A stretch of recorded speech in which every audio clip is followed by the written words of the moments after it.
नमस्कार, स्वागत है आपका डीबी लाइव ब्रेकिंग में। मैं हूं समीर आत्मज मिश्र और मेरे साथ हैं अमलेंदु उपाध्याय। पश्चिम बंगाल में जिस तरीके का खेल हो रहा है, वहां राजनीतिक खेल हो रहा है और इस खेल के पीछे भारतीय जनता पार्टी को बताया जा रहा है, वो दिखाई भी पड़ रहा है। उस खेल में अब रुकावट सीधे सीधे दिख रही है। यहां पर एक तरफ लोकसभा के सांसदों को लेकर जो लिस्ट चल रही है, उस लिस्ट पर भी जिनका नाम है वो खुद सामने आकर कह रहे हैं सांसद कि हम इस तरह से कोई बगावत नहीं कर रहे हैं, पता नहीं कैसे नाम चल रहा है। उधर विधायकों ने जो अलग ग्रुप बना रखा है और जिसको आनन फानन में मान्यता भी दे दी गई है, उस ग्रुप को लेकर अब हाई कोर्ट ने, कोलकाता हाई कोर्ट ने सख्ती दिखाई है और कड़े सवाल पूछे हैं। अब यहां पर यानी ये अदालत में मामला चला गया और दूसरी ओर तृणमूल कांग्रेस और कांग्रेस पार्टी के बीच जो विलय की खबरें आ रही हैं वो और मजबूत होती दिखाई पड़ रही है और केवल तृणमूल कांग्रेस के ही नहीं, दूसरी पार्टियों के भी विलय की खबरें आ रही है। उस पर भी हम लोग विस्तार से बात करेंगे। लेकिन मीनाक्षी नटराजन का जो मामला है, चुनाव आयोग उस मामले में एक बार फिर बुरी तरीके से घिर गया है। सड़कों पर दिखाई पड़ रही है कांग्रेस पार्टी। अभी फिलहाल वहां पर एक बड़ी प्रेस कॉन्फ्रेंस हो रही है, उसको भी हम लोग देखेंगे क्या कुछ वहां पर हो रहा है। लेकिन जंतर मंतर पर कांग्रेस पार्टी के नेताओं का आज धरना प्रदर्शन भी होगा, यानी सड़कों पर इसकी लड़ाई लड़ी जाएगी। इसके अलावा सुप्रीम कोर्ट में भी आज ये लिस्टेड है, सुनवाई होनी है कि ये जो फैसला है, जिस तरीके से नामांकन खारिज हुआ है, वो वैध है या अवैध है, इसको लेकर। हालांकि चुनाव आयोग ने, यानी रिटर्निंग ऑफिसर थे, उन्होंने देख दिया है उनको जो जीते हुए कैंडिडेट हैं, मान लिया गया कि निर्विरोध सब जीत गए हैं। मीनाक्षी नटराजन के नामांकन को खारिज कर दिया गया है, उनको रेस से बाहर पहले ही कर दिया गया था। लेकिन सुप्रीम कोर्ट के फैसले पर लोगों की निगाहें हैं।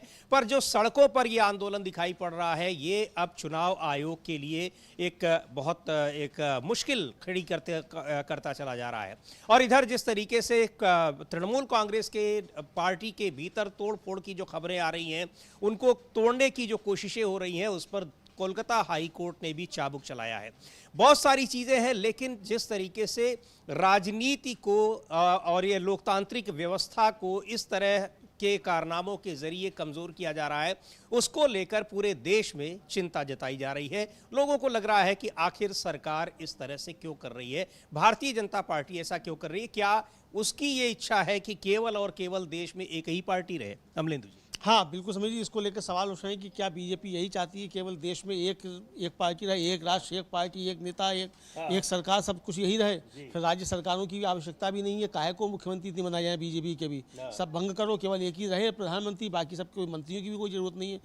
एक प्रधानमंत्री रहे, बाकी मंत्रियों की भी कोई आवश्यकता नहीं है। जब काम सब कुछ मोदी जी को ही करना है 24-24 घंटे, तो इन सब पे पैसा खर्च करने की जनता की क्या आवश्यकता है? मोदी जी करें सारे काम, ये है। लेकिन समीर जी, ये गंभीर एक कहा जाए संकट लोकतंत्र के सामने खड़ा होता चला जा रहा है और ये साफ समझ में आ रहा है कि भारतीय जनता पार्टी इस देश के अंदर जिस तरीके की गतिविधियां कर रही है, उससे वास्तव में अब लोकतंत्र और इस संविधान के ऊपर खतरा पैदा हो गया है। अब ये सिर्फ सैद्धांतिक बातें और भाषण की बातें नहीं रह गई हैं, ये अब जमीन पर उतरता हुआ दिखाई दे रहा है कि फासिज्म जो है वो आ चुका है। बिल्कुल। अब ये इस तरह से अगर ये चीजें हो रही हैं कि पूरी सारी संस्थाएं, संवैधानिक संस्थाएं और यहां तक कि अब कोर्ट के ऊपर भी, कोर्ट के फैसलों पर भी जिस तरह से अब सवाल उठ रहे हैं, तो ये सबसे ज्यादा चिंता का विषय है कि आखिर ये सारी संवैधानिक संस्थाएं सरकार के इशारों पर क्यों नाच रही हैं। बहुत सारी बातें हैं। कांग्रेस पार्टी की प्रेस कॉन्फ्रेंस में हम आपको ले चलेंगे, इस समय दिल्ली में हो रही है, क्या कुछ उसमें कहा जा रहा है। लेकिन यह भी बहुत महत्वपूर्ण है कि कोलकाता हाई कोर्ट ने जिस तरह से चाबुक चलाया है, अमलेदु जी, वहां के विधायकों ने जो एक अलग गुट अपना बना लिया और यह कहा जा रहा है कि वो तमाम विधायक जो उन्होंने एक अलग गुट बनाया है, उसके पीछे बीजेपी का दबाव है और उनको जांच एजेंसियों का खौफ, जेल जाने का डर, ये सारी चीजें इनके जरिए उनको कहा गया कि आप अलग बनाइए और उन लोगों ने एक अलग गुट बना लिया। बहरहाल अब कोलकाता हाई कोर्ट ने क्या कहा है उस पर हम लोग चर्चा करेंगे। पहले रुक करते हैं दिल्ली में जो प्रेस कॉन्फ्रेंस हो रही है कांग्रेस पार्टी की, उसको वहां चलते हैं और देखते हैं कि क्या कुछ हो रहा है वहां। आदरणीय प्रेस के साथियों, आज बहुत देश की राजनीति में महत्वपूर्ण, देश के लोकतंत्र को कलंकित करने वाला काले अध्याय के राजनीतिक घटनाक्रम में आप सबको हमने यहां आमंत्रित किया है। आप लोगों ने सर्वविदित है कि भारतीय राजनीति में पहला केस, पहली ऐसी घटना देश की आजादी के बाद जिसमें राज्यसभा का नामांकन निरस्त करना, ये देश में जो चर्चा का विषय है, आम जन के जनमानस में बैठी हुई भावना है कि इस देश में अब लोकतंत्र बचेगा या ऑटोक्रेसी की ओर देश जा रहा है, तानाशाही की ओर देश जा रहा है। उस घटना की एक महत्वपूर्ण घटना है, उस पूरा सोच और विचार की एक बहुत महत्वपूर्ण घटना है। मध्य प्रदेश के संदर्भ में आज सिर्फ कमलनाथ जी एक एमएलए हमारे यहाँ वो उपस्थित नहीं है, बाकी 61 के 61 एमएलए यहाँ पर उपस्थित हैं। हमें 58 एमएलए की आवश्यकता थी। भारतीय जनता पार्टी ने नैरेटिव सेट किया, 10 विधायक कम होने के बाद भी, और जो निर्दलीय भी इसमें वो भी हमारे ही संग थे, जो दूसरी पार्टी 1-2 है वो भी हमारे साथ थी। मूल भावना ये है कि हमारे विधायकों की एकजुटता और जिस उत्साह और एग्रेशन से पूरा घटनाक्रम राज्यसभा का चला, उससे भयभीत हो गए नरेंद्र मोदी, भयभीत हो गए मध्य प्रदेश की भारतीय जनता पार्टी का पूरा नेतृत्व, और अंतोगत्वा उन्होंने वो क्राइम कर दिया, वो अपराध कर दिया जो सरपंच के चुनाव में, जनपद के चुनाव में, गांव-गांव, गली-गली, इस तरीके के छोटे चुनाव में जो घटनाक्रम होते रहते हैं, उस तरीके का सबसे उच्च सदन में राज्यसभा का नामांकन निरस्त करना। लोकतंत्र के चौथे स्तंभ की जब आपके सामने हम भावना व्यक्त करता है, पूरा देश करता है, सारे बुद्धिजीवी करते हैं, संविधान भी करता है, तो आस भी करता है लोकतंत्र के चौथे स्तंभ से कि इस पूरी घटनाक्रम को निष्पक्षता से आप देश की जनता के बीच में लेके जाएं। हम अलग अलग अपनी बातें कहेंगे, पर मैं सबसे पहले आदरणीय नेता प्रतिपक्ष उमंग सिंगार जी से आग्रह करता हूं कि वो अपनी बात कहेंगे, और फिर मीनाक्षी जी इसको थोड़ा एक्सप्लेन करेगी पूरे घटनाक्रम को, फिर हरीश चौधरी जी बोलेंगे। अच्छा, पहले मीनाक्षी नटराजन जी एक्सप्लेन करेगी। हमारे माननीय प्रदेश कांग्रेस के अध्यक्ष और हमारे सम्मानित नेता प्रतिपक्ष, पार्टी के समस्त वरिष्ठ नेतागण, हमारे एआईसीसी के मध्य प्रदेश के लिए प्रभारी और मेरे साथ सांसद रहे हरीश चौधरी जी, हमारे सभी बहुत सम्मानित मीडिया के बंधुगण, हमारे तमाम बहुत सम्मानित विधायक साथीगण और पूर्व विधायकगण, हमारे दिल्ली प्रदेश कांग्रेस कमेटी के सम्मानित अध्यक्षगण और हमारे एआईसीसी के तमाम सचिवगण, सभी मीडिया के सम्मानित उपस्थित बंधुओं, क्योंकि मामला सब जुडिस है, न्यायालय के अधीन है और आज भी माननीय उच्चतम न्यायालय में इसको सुना जा रहा है, तो मैं बहुत विस्तार में और सारे कानूनी पहलुओं पर आज बात नहीं करूंगी, क्योंकि वो आज उस पर चर्चा करना उचित नहीं है। मगर एक चीज ऑलरेडी पब्लिक डोमेन में है, और अब क्योंकि वो इलेक्शन कमीशन की साइट पे उपलब्ध है, तो वो वैसे भी आप सबके सामने है, उसकी बात जरूर मैं रखूंगी, और मेरे एक साथी को मैं अनुरोध करूंगी कि वो स्लाइड के रूप में यहाँ पर उसको चलाएं। जो सारे मामले की जड़ है वो चल गया है, फॉर्म 26 है। ये कहा गया कि मेरे द्वारा फॉर्म 26 में बात को दर्ज नहीं किया गया और तथ्य को छुपाया गया। अब उसके जो सवाल हैं वो आपके सामने हैं। राजनीतिक दल का ब्यौरा देना है, मतदाता सूची में जो उम्मीदवार का क्रमांक है वो ब्यौरा देना है, उम्मीदवार का फोन नंबर और जो भी उसकी आइडेंटिटी है, ईमेल अकाउंट है, वो उसकी जानकारी देनी है, पैन और आयकर के रिटर्न के बारे में विवरण देना है, संपत्ति और अन्य चीजों के बारे में विवरण देना है। लेकिन मोस्ट इंपॉर्टेंट बात जिस पर यह सारी बात शुरू हुई वो ये है कि अगर कोई लंबित आपराधिक मामला है तो उसकी जानकारी देनी है, और अगर कोई दंडनीय अपराध में दोषी ठहराए गए हैं तो उसकी जानकारी देनी है।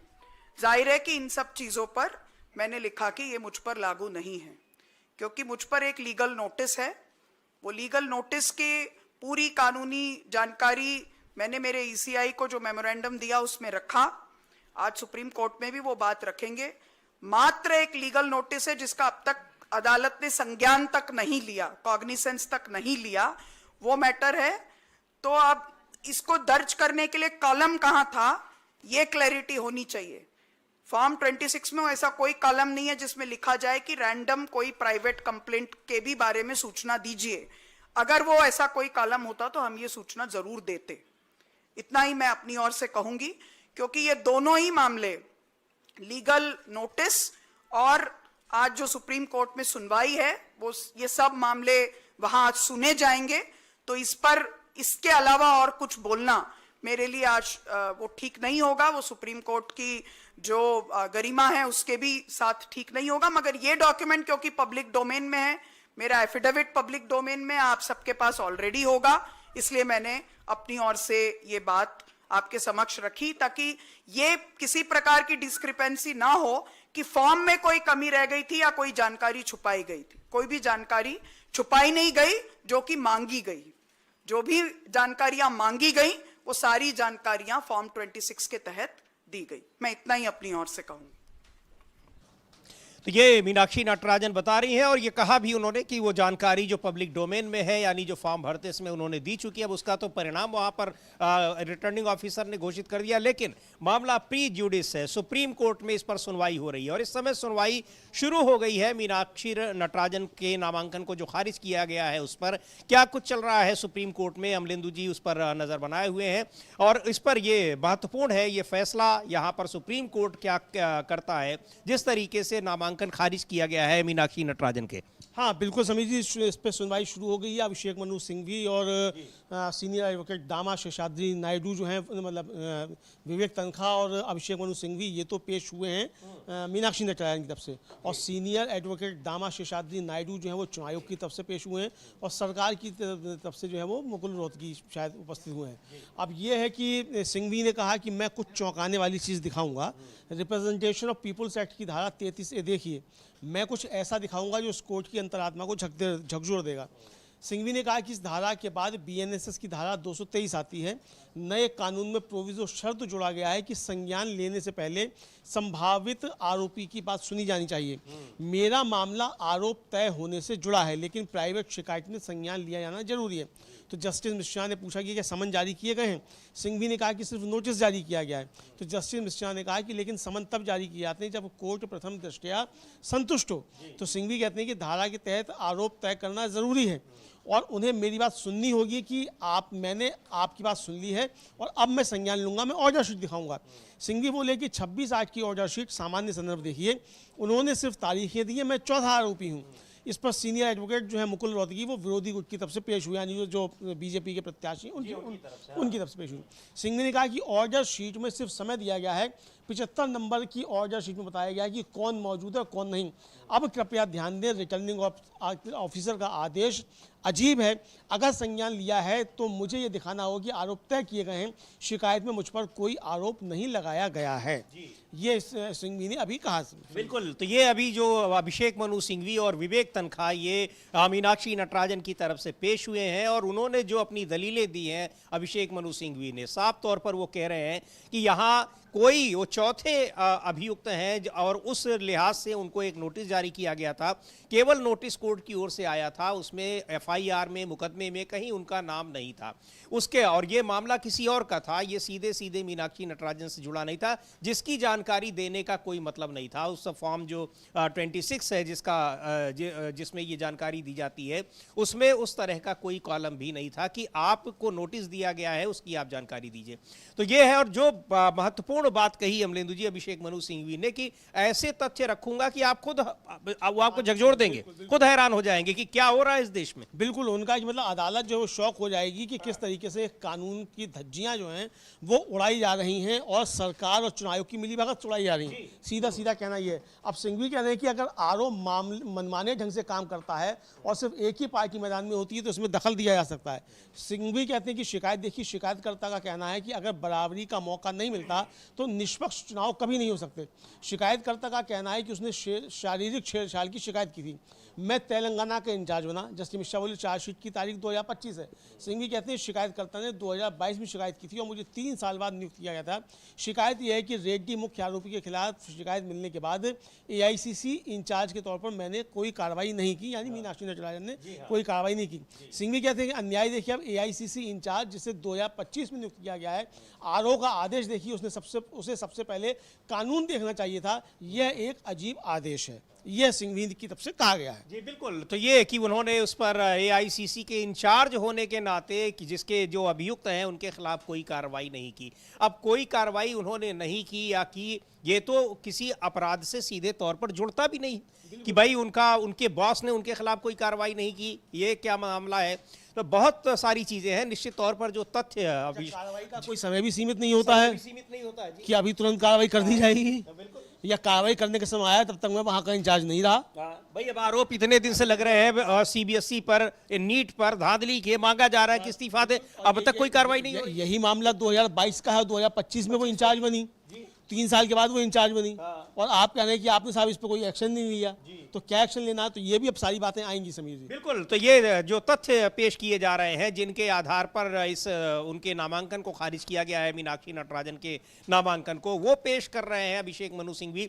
और उससे पहले ही उन्होंने कहा सुप्रीम कोर्ट से कि ये जो तथ्य हैं इनको देखकर आप खुद उस पर वो आपको झकझोर देंगे, हैरान करने वाले हैं कि देश की व्यवस्था कैसी हो रही है। और अभी जैसे जीतू पटवारी कह रहे हैं, जो प्रेस कॉन्फ्रेंस चल रही है, एक बार हम लोग अभी फिर वहां पर रुक करेंगे कि क्या कुछ कैसे काम हो रहा है, जैसे पंचायत के चुनाव हो, गांव के चुनाव हो, उस तरीके से देश की सबसे बड़ी पंचायत में के अपर हाउस के इलेक्शन के लिए ये सारी चीजें हो रही हैं। बिल्कुल बिल्कुल समीर जी, मतलब जो ग्राम पंचायतों में धांधलियां की जाती हैं, वही धांधलियां अब राज्यसभा के चुनाव तक में की जा रही हैं।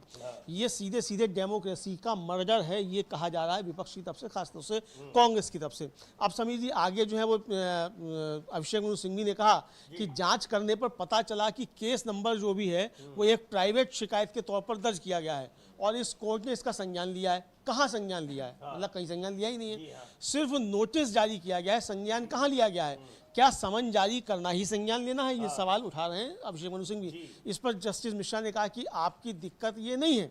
तो सिंघवी ने कहा कि मेरे पास संविधान पीठ के ऐसे फैसले हैं जो मेरे पक्ष में हैं, यानी जो फैसले मीनाक्षी नटराजन के पक्ष में हैं, मेरे पास संविधान पीठ के, सुप्रीम कोर्ट की संविधान पीठ के इस तरीके के फैसले हैं। बिल्कुल। तो वहां पर पहले ही इस तरह के फैसले हैं, और ये तो एकदम अपने आप में एक अद्भुत उदाहरण है कि यहाँ आप के नाम से कोई FIR नहीं है, आपके नाम से कोई शिकायत नहीं है, आपको कोर्ट ने कभी किसी दूसरे मामले में सम्मन कर दिया तो उसके आधार पर कि आपने ये जानकारी छिपा ली, उसके आधार पर आपका नामांकन खारिज कर दिया, और उसको आपको जवाब देने का मौका भी नहीं दिया गया। बिल्कुल, जवाब देने का कोई मौका नहीं दिया, कोई सुनवाई नहीं। और समझिए ये तो नेचुरल जस्टिस है कि आप बिना सुने हुए दूसरे पक्ष को आप कोई फैसला दे ही नहीं सकते, लेकिन ये फैसला दे दिया गया।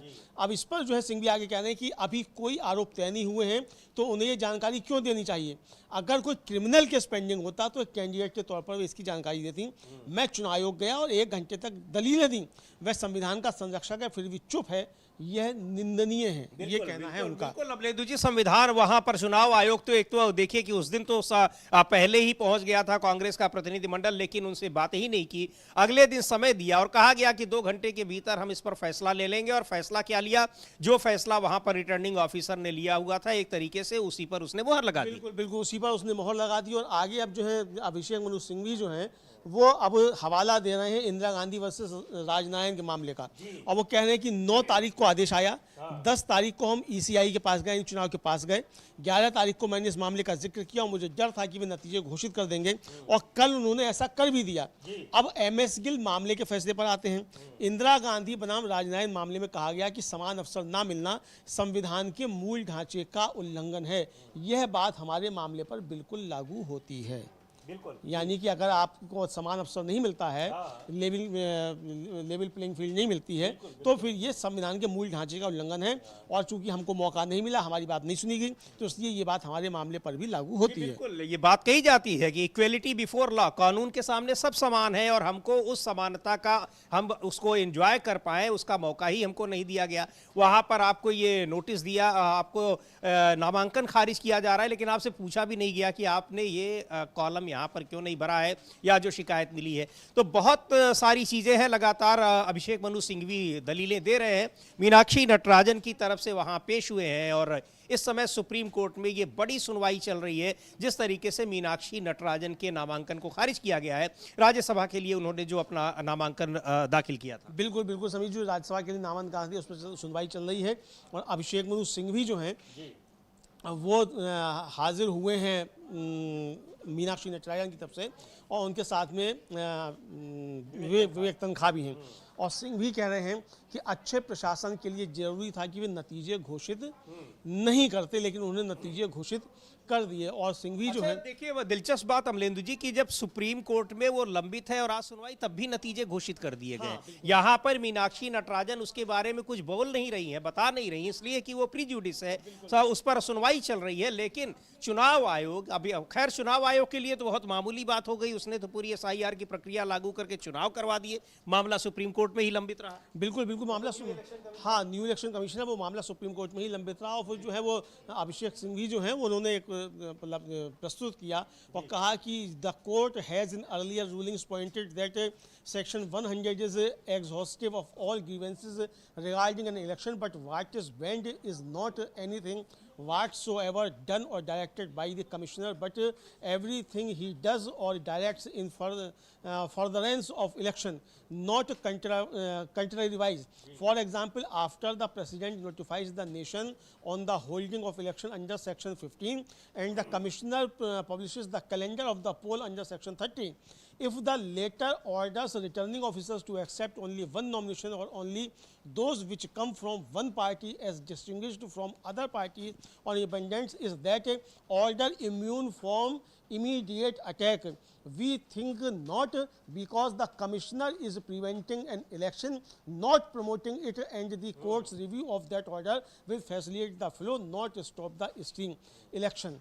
Wide or narrow B is canonation means choice from a possible plurality, monolithic policies not being our genius or reality.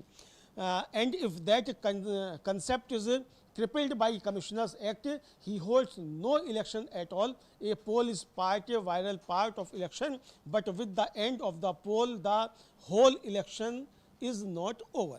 बिल्कुल नहीं, मतलब यहाँ पर कि जो चुनाव आयोग का काम है कि वो इलेक्शन सुनिश्चित करे, तो वो एक उसको निर्विरोध पहले से ही घोषित कर दे रहे हैं, चुनाव वहाँ पर होने ही ना पाए, इस तरह की स्थिति को वो प्रमोट कर रहे हैं। बिल्कुल बिल्कुल वहाँ इसी तरीके अपने दायित्व को भी नहीं हाँ, अपने दायित्व को भी नहीं निभा रहे हैं। और आगे जो है वो सिंघवी कह रहे हैं कि गवर्नेंस की नाकामी देखिए कि मैंने कल भी इसका जिक्र किया था, उन्होंने घोषित कर दिए। जस्टिस मिश्रा से बोले कि हमने कुछ मामलों में दखल दिया, जैसे RO द्वारा नॉमिनेशन रद्द किए जाने के बाद उसे स्वीकार करना, लेकिन ऐसा कहाँ हुआ? हमें कोई ऐसा फैसला दिखाइए जिसमें संसदीय विधानसभा चुनाव में नॉमिनेशन के बाद हमने RO के आदेश को रद्द किया हो। अरे साहब, आपने आदेश तो रद्द नहीं किया, लेकिन कल सुना क्यों नहीं? 4 बजे से पहले, जब ये कहा जा रहा था कि वह 4 बजे डिक्लेयर कर देगा, तो यानी जो कह रहे हैं दिग्विजय सिंह समीर जी, और दिग्विजय सिंख साफ तौर पर कह रहे हैं कि इस वोट चोरी में कभी नहीं किया आपने, तो क्या आज भी नहीं करेंगे? आज भी नहीं करेंगे, कभी नहीं किया। तो ये यही सवाल है। तो इस पर जो है अभिषेक मनु सिंघवी जो कह रहे हैं, लेकिन उन्होंने कहा कि ये जो कहा गया और ये मतलब कि सुप्रीम कोर्ट भी इसमें शामिल है, तो ये उनका कहना है दिग्विजय सिंह का। बहरहाल, लेकिन इस पर अभिषेक सिंघवी ने कहा कि अगर तथ्य उतनी तेजी से सामने आते हैं जितनी तेजी से मेरे सामने में आए थे, तो कानून लागू होगा। ये उन्होंने साफ तौर पर अभिषेक सिंघवी ने जस्टिस मिश्रा को इसका जवाब दिया है। समीर जी जी बिल्कुल, तो ये अभी वहाँ पर लगातार दलीलें दे रहे हैं और जस्टिस मिश्रा सवाल भी पूछ रहे हैं, उनका जवाब भी दे रहे हैं, और जो कुछ अपने जो क्लाइंट हैं यानी मीनाक्षी नटराजन, उनके पक्ष में जो बातें हैं, जो तथ्य हैं, उनको सुप्रीम कोर्ट के सामने पेश कर रहे हैं और ये भी बता रहे हैं कि कैसे पुराने मामले यहाँ मेल खाते हैं और उनके आधार पर उनका पक्ष मजबूत है। यानी उस मामले से संबंधित पहले ऐसे फैसले आए हुए हैं जो इनको मजबूत कर रहे हैं, इनके नामांकन को खारिज। और प्रथम दृष्टया ये नामांकन अपने आप में दिखा रहा है उसको खारिज करना कि ये क्यों हुआ है और कैसे हुआ है, इसमें कोई इस तरह का तथ्य नहीं। और सबसे बड़ी बात तो ये कि अगर उसमें कोई गलती थी तो आपने उस पर उनसे जवाब क्यों नहीं मांगा, बिना उनको अपना पक्ष रखे हुए, पक्ष रखने का मौका दिए हुए उनके नामांकन को आपने खारिज कर दिया। बिल्कुल, उनके नामांकन को आपने खारिज कर दिया बिना कोई उनका पक्ष सुने हुए, तो ये नहीं हो सकता। फिर सिंघवी कहते हैं कि माई लॉर्ड्स ने एडीआर में कानून बनाया है, मी लॉर्ड्स को आर्टिकल 324 की उसकी भावना और अक्षरशः को लागू करना होगा। यानी ये आपका दायित्व है कि आप संविधान के कस्टोडियन हैं, 324 में जो उसकी भावना है उसको अक्षरशः सुप्रीम कोर्ट को लागू करना होगा। ये एक तरीके से उनकी तरफ से कहना है अभिषेक सिंघवी की तरफ से। समीर जी, बिल्कुल, तो ये वहाँ पर सुप्रीम कोर्ट में ये बड़ी सुनवाई चल रही है मीनाक्षी नटराजन के मामले में, जिस तरह से उनके नामांकन को खारिज किया गया है और वहाँ नतीजे भी घोषित कर दिए गए। यानी यहाँ पर बीजेपी के 3 कैंडिडेट्स थे जिसमें केवल 2 ही जीत सकते थे, लेकिन एक कैंडिडेट बीजेपी खड़ा करती है और कांग्रेस के कैंडिडेट का नामांकन वहाँ के जो रिटर्निंग ऑफिसर हैं उन्होंने उसको खारिज कर दिया। पूछा भी नहीं कि आपके में ये गलती है, इसके लिए आपका हम नामांकन खारिज कर रहे हैं, और नतीजे भी घोषित कर दिए। जबकि ये मामला कल ही सुप्रीम कोर्ट में चला गया और सुप्रीम कोर्ट ने आज सुनवाई की तारीख तय की। तो ये सारी चीजें हैं कि क्या सुप्रीम कोर्ट ने, अगर कल भी सुनवाई इस पर हो सकती थी क्योंकि अर्जेंट मैटर था, इससे ज्यादा अर्जेंट मैटर क्या होगा कि जिसकी समय सीमा समाप्त हो रही है और एक ऐसा चुनाव आयोग काम कर रहा है जो सुप्रीम कोर्ट में परवाह भी नहीं कर रहा है कि कोई मामला अगर प्रीजुडिस है, सुप्रीम कोर्ट में पहुंच गया है तो कम से कम वो इंतजार कर ले, वो परिणाम भी घोषित कर दे रहा है। लेकिन सुप्रीम कोर्ट तारीख अगले दिन की देता है और उसके पहले ही वहां पर परिणाम घोषित हो जाते हैं। तो अब सुप्रीम कोर्ट क्या रवैया अपनाता है, कोई सख्ती दिखाता है, क्या कुछ करता है, देखने वाली बात होगी। लेकिन जो दलीलें अभिषेक मनु सिंघवी दे रहे हैं बहुत ही मजबूत दलीलें हैं कि कैसे पूरी जो संवैधानिक प्रक्रिया है उसका गला घोटा जा रहा है। बिल्कुल, और आगे कहते हैं अभिषेक सिंघवी कि मान लीजिए कल आरओ लिखकर दे दे कि 2+2 जो है वो 6 होता है, तो क्या आप कहेंगे कि कानून में तो 6 महीने लिखा है, लेकिन अगर किस्मत खराब रही तो चुनाव याचिका का फैसला लेने में 2-3 साल लग जाएंगे। वह चुनाव जीतेंगी नहीं, बस लड़ेंगी, लेकिन आपने उसे शुरुआत में ही बाहर कर दिया। उनके बर्ताव को देखिए, चुनाव आयोग चुप है, मी लॉर्ड्स ने आज इसे लिस्ट किया, उन्होंने कल ही इसका ऐलान कर दिया। वही तो वो कह रहे हैं कि आप मतलब आप सुप्रीम कोर्ट को वो कितने हल्के में ले रहे हैं। आप कम से कम यही देख लीजिए कि आप यहाँ पर आप कह रहे हैं कि हम कल सुनवाई करेंगे, वो कह रहे हैं ठीक है हम आज ही ऐलान कर देना, आप करते रहिए सुनवाई। जी, आप देखिए कि भाई ये तो चलिए एक राज्यसभा की नॉमिनेशन का मसला था, सुप्रीम कोर्ट में तो पूरी की पूरी सरकार गिरा दी गई कि आपको बाद में सुनेंगे। उद्धव ठाकरे के मामले में यानी उनका विरोधी पक्ष गया तो उसको आधी रात में आपने सुन लिया, और उद्धव ठाकरे गए तो आपने कह दिया आपको बाद में सुन लेंगे, और सरकार गिर गई उसमें।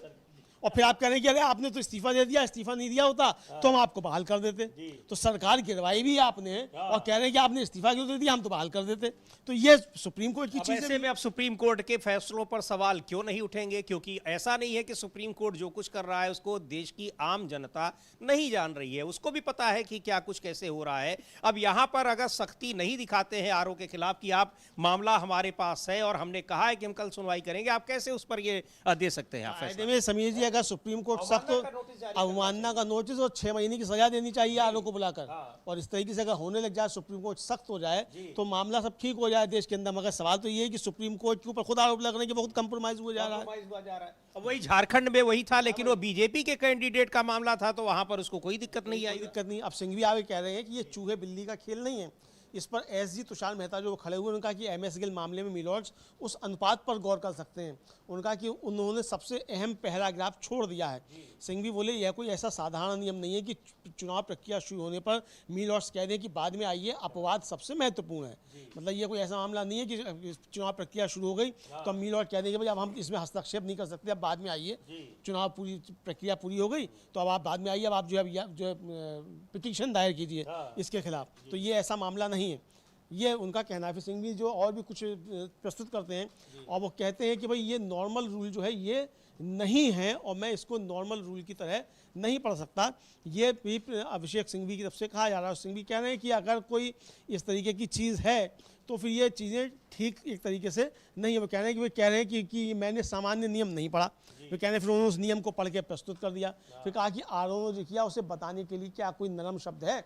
उन्हें नौकरी से क्यों नहीं निकाल दिया चाहिए। अभी समीर जी मैंने कहा ये बात, आपने भी कहा कि इसको होना चाहिए, और यही बात अभिषेक सिंह भी कह रहे हैं कि इसे नौकरी से क्यों नहीं निकाल दिया जाना चाहिए। बिल्कुल वही आप यहाँ आप सुनवाई की तारीख तय कर रहे हैं, और जब आप तारीख तय कर रहे हैं कि कल हम सुनवाई करेंगे, उसी दिन वो कह रहे हैं कि हमने तो नतीजे घोषित कर दे रहे हैं, आप तारीख अपनी तय करते रहिए। यानी उनको ये पता है कि आप क्या नतीजा देंगे, या फिर आप बातों की आपने जो वहां पर जो दिया है, तारीख दी है, उसकी कोई अहमियत ही नहीं है। सीधे सीधे वो व्यक्ति जो भी उस आरओ की कुर्सी पर बैठा हुआ है, वो सुप्रीम कोर्ट के, उसकी नजर में सुप्रीम कोर्ट की यही हैसियत है, सीधे सीधे ये कहा जाए। बिल्कुल यही है, और एक तरह से कहा जाए वो सुप्रीम कोर्ट को चढ़ा रहा है। जी हाँ। जब उसे मालूम है जो करना हो, हाँ, जब वो मालूम है कि ये मामला सुप्रीम कोर्ट में पहुंच गया और सुप्रीम कोर्ट में लिस्ट है, सुप्रीम कोर्ट ने कह दिया कल इस पर सुनवाई होगी, और आप उस मामले में फैसला मतलब आप उसमें सर्टिफिकेट जारी कर दे रहे हैं, तो ये सीधे सीधे सुप्रीम कोर्ट की अवमानना भी है। तो इसलिए कह रहे हैं अभिषेक सिंह भी कि उसे नौकरी से क्यों नहीं निकाल देना चाहिए, मतलब बर्खास्त क्यों नहीं कर देना चाहिए ऐसे आरोप को। बिल्कुल बिल्कुल, ये इस तरह के आरोप हैं, और ये तो हालांकि अब क्या उस पर किया जाएगा, ये सारी चीजें हैं। जो चंडीगढ़ वाले कौन थे, मसीह है, उनको तो सारा कुछ देख के उन्होंने क्या कुछ किया था, सारी धज्जियां उड़ा दी थी, जो एक परंपरा होती है, कैमरे के सामने सब कुछ कर रहे थे, लेकिन उनके खिलाफ क्या कार्रवाई हुई। पर अगर कार्रवाई होती है अमलेंदु जी, तो इस तरह से जो सरकार के साथ मिलकर ये तमाम ऑफिसर हों, चाहे ये संस्थाएं हों, फिर ये एक कदम भी आगे नहीं बढ़ा सकती हैं, अगर कहीं किसी भी जो स्टेप है उस पर अगर कोई सख्ती दिखाई जाए। बिल्कुल बिल्कुल समीर जी, ये कहीं भी कोई स्टेप हो। अच्छा, यहाँ तो एक और मामला है समीर जी, यहाँ तो मामला ये हो सकता है कि ठीक है कि चुनाव जो अधिनियम है, लोक प्रतिनिधि अधिनियम है, उसमें आरोप को इस तरीके के सजा के प्रावधान नहीं है। ये बात पहले भी सुप्रीम कोर्ट में आई थी, अनिल मसीह के मामले में ही आई थी कि उसको सजा क्यों नहीं दी, तो कहा गया कि भाई इसमें सजा का प्रावधान नहीं है इस तरीके का, केवल सजा का वहां प्रावधान नहीं है ना, सुप्रीम कोर्ट की अवमानना के लिए तो प्रावधान है। वही मैं कह रहा हूँ कि यहाँ तो मामला सुप्रीम कोर्ट की अवमानना का है कि कल एक मामला लिस्ट है और आप उसमें जो है आप जो फैसला ले रहे हैं, सर्टिफिकेट आप दे रहे हैं, जबकि उसी मामले पे गया हुआ है कि आपका नॉमिनेशन वैध है कि अवैध है, और अगर उसका नॉमिनेशन अगर वैध पा लिया जाए, सुप्रीम कोर्ट आदेश दे देगा, तो समझ लीजिए तीनों फिर जो तीनों कैंसिल होंगे, सिर्फ वो केवट का ही नहीं, तीनों कैंसिल होंगे। अच्छा, ये अब इसी समय देखिए वहां सुनवाई चल रही है, इधर कांग्रेस पार्टी की प्रेस कॉन्फ्रेंस हो रही है, मध्य प्रदेश में वो सारे विधायक आए हुए हैं जिनको वोट देना था, और ये कहा जा रहा था कि पहले कांग्रेस पार्टी, भारतीय जनता पार्टी ने एक अतिरिक्त कैंडिडेट अपना इसीलिए खड़ा किया कि वो कांग्रेस के विधायकों को तोड़ लेगी, लेकिन जब उसमें सफलता मिलती नहीं दिखी, तो फिर आरओ को अचानक ये समझाया जाता है कि आप इनका नॉमिनेशन ही कैंसिल कर दीजिए, और आरओ ने नॉमिनेशन कैंसिल कर दिया। आरओ तुरंत नॉमिनेशन कैंसिल कर दिया, और ये आप देख सकते हैं कि किस तरीके से जो है ये वो एक तरीके से कहा जाए कि वो कर रहे हैं। और बीच में अभिषेक सिंघवी ने और भी बातें कही हैं जो बीच में छूट गई हैं, वो भी हम अपने दर्शकों को बता देते हैं कि क्या क्या अभिषेक सिंघवी ने और कहा। और उन्होंने कहा कि रिटर्निंग ऑफिसर ने उन्हें शुरू से ही बाहर कर दिया है, उन्हें चुनाव लड़ने देते, अगर वोटर उनका साथ नहीं देते तो वो हार जाएंगी। डेमोक्रेसी ऐसे ही काम करती है। आज तो मैं बस यही राहत चाहता हूँ कि रिटर्निंग ऑफिसर का ऑर्डर रद्द कर दिया जाए, इसके बाद कानूनी नतीजे आमतौर पर सामने आएंगे। आखिरकार वह सिर्फ चुनाव लड़ना चाहती है। मैं इलेक्शन कमीशन के बर्ताव की ओर भी ध्यान देना चाहता हूँ। आप आज मामले की सुनवाई कर रहे थे, फिर भी चुनाव आयोग का नतीजा कल रात घोषित कर दिया गया। कई मामलों में एक बार जब यह कोर्ट किसी मामले पर विचार कर लेता है तो बाद की एडमिनिस्ट्रेटिव कार्रवाई से कार्यवाही का विषय बेकार नहीं किया जा सकता। यह भारत का सुप्रीम कोर्ट है। एक बार जब आप विवाद पर विचार कर लेते हैं तो उस अधिकार क्षेत्र को सिर्फ एक बात मानकर खत्म नहीं किया जा सकता। कोई यह नहीं कह सकता कि हमें पता है कि मामले की सुनवाई कल सुबह होगी, इसलिए हम आज रात कार्रवाई करेंगे और कार्रवाई को बेकार कर देंगे।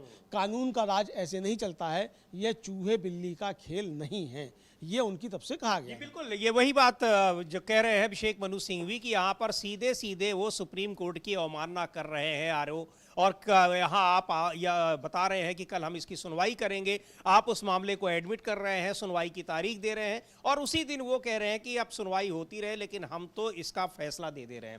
तो सुप्रीम कोर्ट अभी सुनेगा तब फैसला दे देगा। उन्होंने अपना फैसला पहले ही जारी कर दिया उसी मामले में जिस मामले को सुप्रीम कोर्ट सुन रहा है। मतलब ये तो इससे बड़ी अवमानना और क्या हो सकती है? इससे बड़ी तो वही हो सकती है जो ज्ञानेश कुमार ने किया कि आप सीधे SIR का मामला कोर्ट में लंबित है और वो पूरे देश में तमाम राज्यों में SIR प्रक्रिया पूरी करवा रहे हैं और उससे चुनाव भी करा ले रहे हैं। अब उसका आप उसको कुछ भी कर दीजिए, हालांकि बाद में जो हुआ वो भी ऐसा लगा कि शायद वो भी स्क्रिप्टेड था, कि ज्ञानेश कुमार को पता था कि सुप्रीम कोर्ट यही फैसला देगा और दिया भी सुप्रीम कोर्ट ने वही फैसला। जाहिर सी बात है जब इस तरह से एक मिली भगत के होने के संकेत दिखाई पड़ेंगे तो फिर आरोप तो सुप्रीम कोर्ट पर भी लगेंगे ही, और इसीलिए सुप्रीम कोर्ट के उन फैसलों को लेकर बहुत सारे आरोप, बहुत सारे आर्टिकल लिखे जा रहे हैं। हाँ बिल्कुल। अब ये जो है, हाँ सिंघवी कह रहे हैं कि बस एक बात और, मंडास का मामला और MS गिल के मामले में इस तरीके को लगातार अपनाया गया है। जस्टिस मिश्रा इस पे कहते हैं कि असल मुश्किल ये है कि अगर हम आपके नॉमिनेशन को मंजूरी देते हैं तो आर्टिकल 329 में तय अधिकार क्षेत्र बढ़ जाएगा। एक मामले को हाईकोर्ट देखेगा और दूसरा मामला जहां आर्टिकल 32 का साफ मामला बनता है उसे कोई और देखेगा। हम इन दोनों शक्तियों में फ़र्क कैसे करें? तो सिंघवी कहते हैं कि क्या कानून में ये शक्ति मौजूद है? इस पर जस्टिस मिश्रा कहते हैं कि हम यही कहते आ रहे हैं कि नॉमिनेशन रद्द होने पर चाहे वह गलती ही क्यों ना हो, उसका समाधान इलेक्शन कमीशन के पास है। हमें कोई ऐसा फैसला दिखाएं जिसमें हमने दखल दिया हो। बिल्कुल। तो ये खैर वहां पर अभी लगातार दलीलें दी जा रही हैं। SG जो सॉलिसिटर जनरल है मेहता, वो भी अपनी बात रख रहे हैं और वो वहां पर बीजेपी कैंडिडेट के पक्ष में अपनी बातें रख रहे हैं। और ये लेकिन जिस आधार पर, यानी सीधे सीधे अमलेंदु जी यहाँ दो चीजें अभी निकल कर आई हैं। एक तो ये कि सुप्रीम कोर्ट ने कहा कि हम कल सुनवाई करेंगे और उधर रिटर्निंग ऑफिसर जो है वो प्रमाण पत्र दे देते हैं कि आप जाइए सुनवाई होने दीजिए। दूसरी बात ये कि आपने किसी व्यक्ति को चुनाव लड़ने का जो उसका एक नैसर्गिक अधिकार है, उसका मौलिक अधिकार है, वो मौका ही उसको आपने नहीं दिया और ना ही उसको आपने अपना पक्ष रखने का मौका दिया कि हम आपके निर्वाचन को, हम आपके नामांकन को क्यों खारिज कर रहे हैं। बिल्कुल बिल्कुल, आपके नामांकन खारिज करना ये सवाल है। अब सिंघवी ने इसका जवाब दिया जो जस्टिस PK मिश्रा ने पूछा। उनका कि मीलॉर्ड्स ये एक सामान्य बात है और MS गिल मामले में इसका अपवाद भी है। पहला टेस्ट ये है कि आपके पास तब अधिकार होता है जब कोई स्पष्ट गलती हो। दूसरा टेस्ट है क्या यह मामला 2+2 मामले की शर्तों को पूरा करता है? यानी आप जो कह रहे हैं कि भैया अधिकार क्षेत्र पर जाएंगे चुनाव को करना, तो क्या 2+2 वाला मामला है जो उन्होंने जिक्र दिया। अगर आज कोई आता है और कहता है कि जस्टिस मिश्रा के फैसले के आधार पर उन्हें राहत दी जाए तो यह दिखाना होगा कि उनका मामला सिंघवी जैसे मामले जैसा ही है। अगर शुरुआती 2 टेस्ट पूरे हो जाते हैं तो अब और क्या जरूरी है? मीलॉर्ड्स ने कहा है कि अदालत आज़ादी की रक्षा करने वाली प्रहरी यानी सेंटिनल ऑन द क्यू वाइव है। यहाँ एक महिला चुनाव लड़ने का अधिकार मांग रही है। ये यहाँ पर कि आप वो केवल और केवल ये है उसकी जो है कि आप हमको चुनाव लड़ने का अधिकार, हमारे उस अधिकार का उल्लंघन हुआ है, हमारे नामांकन को खारिज किया गया है बिना हमसे पूछे, और जो आधार बताया भी गया है उस आधार पर आप किसी के नामांकन को खारिज कर ही नहीं सकते हैं। ये महत्वपूर्ण बात है। तो वहां पर लगातार ये दलीलें दी जा रही हैं और कहा भी अभिषेक मनु सिंघवी ने कि ये चूहे बिल्ली का खेल नहीं है, बहुत ही महत्वपूर्ण है और देश की जो सबसे बड़ी पंचायत है उसका ये अपर हाउस है, इसको उच्च सदन कहा जाता है। उच्च सदन के चुनाव ऐसे ही होंगे कि आपका विपक्षी पार्टियों का नामांकन ही खारिज कर दिया जाएगा। जो जीत रही होंगी सीधे सीधे, जिसका दिखाई पड़ रहा है कि वो जीत रही है, जीते हुई पार्टियों के राज्यसभा के सांसदों को आप डर दिखाकर, धमकी दिखाकर और या फिर कुछ और प्रलोभन देकर उनको अपनी तरफ कर देंगे और इस तरह से आप कोशिश करेंगे कि राज्यसभा में बहुमत हो जाए। लेकिन ये तो कोशिश सरकार कर रही है, ये कोशिश कोई राजनीतिक दल कर रही है, सत्तारूढ़ पार्टी कर रही है। सुप्रीम कोर्ट क्या कर रहा है? सवाल यही है कि सुप्रीम कोर्ट क्या कर रहा है। अब जज साहब जो पूछ रहे हैं कि हमें कोई आदेश दिखाइए, हमने दखल दिया हो, चलिए अब यही अगर मान लिया है समीर जी, मैं तो अभिषेक मनु सिंघवी जी का नहीं हूँ, वकील नहीं हूँ, लेकिन मैं तुरंत सवाल करता है कि अच्छा साहब अब तो हो गया ना, फैसला हो गया, अब दे दीजिए, अब आप कर दीजिए, निरस्त कर दीजिए तीनों चुनाव। ये तो आप कर सकते हैं ना भाई, ये तो आपके अधिकार क्षेत्र में है। अब तो अधिकार क्षेत्र बचने का मामला नहीं है। आप तो उस समय की बात कर रहे हैं कि भाई चुनाव के पास जाइए, उसके पास शक्तियां हैं और अधिकार क्षेत्र बच जाएगा या हाईकोर्ट देखेगा। अब तो मामला खत्म हो गया जो कि आप कह रहे हैं। तो जब वो मामला खत्म हो गया तो अब आप आदेश दीजिए बिल्कुल किसको निरस्त किया जाए चुनाव को, आप ये आदेश दीजिए। तो ये आप देखते हैं अभिषेक मनु इस पर और क्या कहते हैं, लेकिन इस पर रोहतगी जो थे वो बोले मिस्टर सिंघवी की हर बात गलत है। तो सिंघवी बोले मैं गुजारिश करता हूं कि इस मामले में न्याय होना चाहिए, ये प्रक्रिया की उलझन है। बिल्कुल। तो ये क्या वहाँ पर अपनी दलीलें दोनों तरफ से दी जा रही हैं, लेकिन अभिषेक मनु सिंघवी साफ तौर पर ये कह रहे हैं कि जो उनका चुनाव लड़ने का अधिकार है उस अधिकार को ही एक तरीके से खारिज कर दिया वहाँ के रिटर्निंग ऑफिसर ने, और उसने सुप्रीम कोर्ट की भी अवमानना की है। जब सुप्रीम कोर्ट में सुनवाई की तारीख तय की जा रही है उसी दिन वो अपना वहां पर उसका परिणाम घोषित कर देते हैं, फैसला दे देते हैं, तो फिर उस नामांकन को, उस पूरी चुनावी प्रक्रिया को रद्द किया जाना चाहिए। देखते हैं क्या होता है, लेकिन ये लगातार अभी ये बहस चल रही है, उसमें दोनों पक्ष की दलीलें आ रही हैं। बिल्कुल, और सिंघवी ने आगे कहा कि एक तो धारा 329 और सामान्य नियम का मामला है और इसका नतीजा क्या होगा, बस आरओ के आदेश को रद्द करना। इसका स्वाभाविक नतीजा यह नहीं है कि अगर मैं चुनाव में हिस्सा लूंगा तो जीत ही जाऊंगा। लोकतांत्रिक प्रक्रिया के अनुसार ही हार जीत होगी।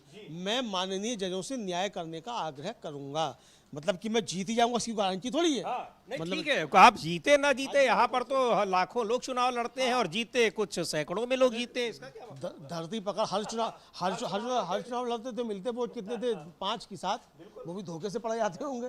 तो लेकिन सवाल ये नहीं, अर्हता तय की गई है, उसके आधार पर चुनाव कोई भी लड़ सकता है। और अगर आप चुनाव लड़ने का अधिकार भी व्यक्ति का मौलिक अधिकार है, उस चुनावी प्रक्रिया में शामिल होना चाहता है, तो उसको आप नहीं रोक सकते हैं। लेकिन यहाँ पर उसको रोक दिया गया है, और रोका किस आधार पर गया है, जो जिस आधार पर आप उसको रोक नहीं सकते हैं। और दूसरी बात ये कि आप उसको बता भी नहीं रहे हैं कि हम आपको इस आधार पर रोक रहे हैं, सीधे उसका नामांकन ही खारिज कर दे रहे हैं। जी। अब समीर जी, महत्वपूर्ण बात यह है कि अब ये चुनाव आयोग की तरफ से जो है सीनियर एडवोकेट MS नायडू वो खड़े होते हैं।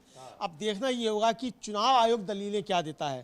चुनाव आयोग की दलीलें ये तय करेंगी कि जो आरोप चुनाव आयोग के ऊपर लगाया जा रहा है वो आरोप कितना सही है। अगर चुनाव आयोग की दलीलें ये है कि आरोप ने सही काम किया, तो फिर आपने उस पर फैसला तुरंत क्यों नहीं दिया जब आपसे प्रतिनिधिमंडल मिलने के लिए पहुंचा।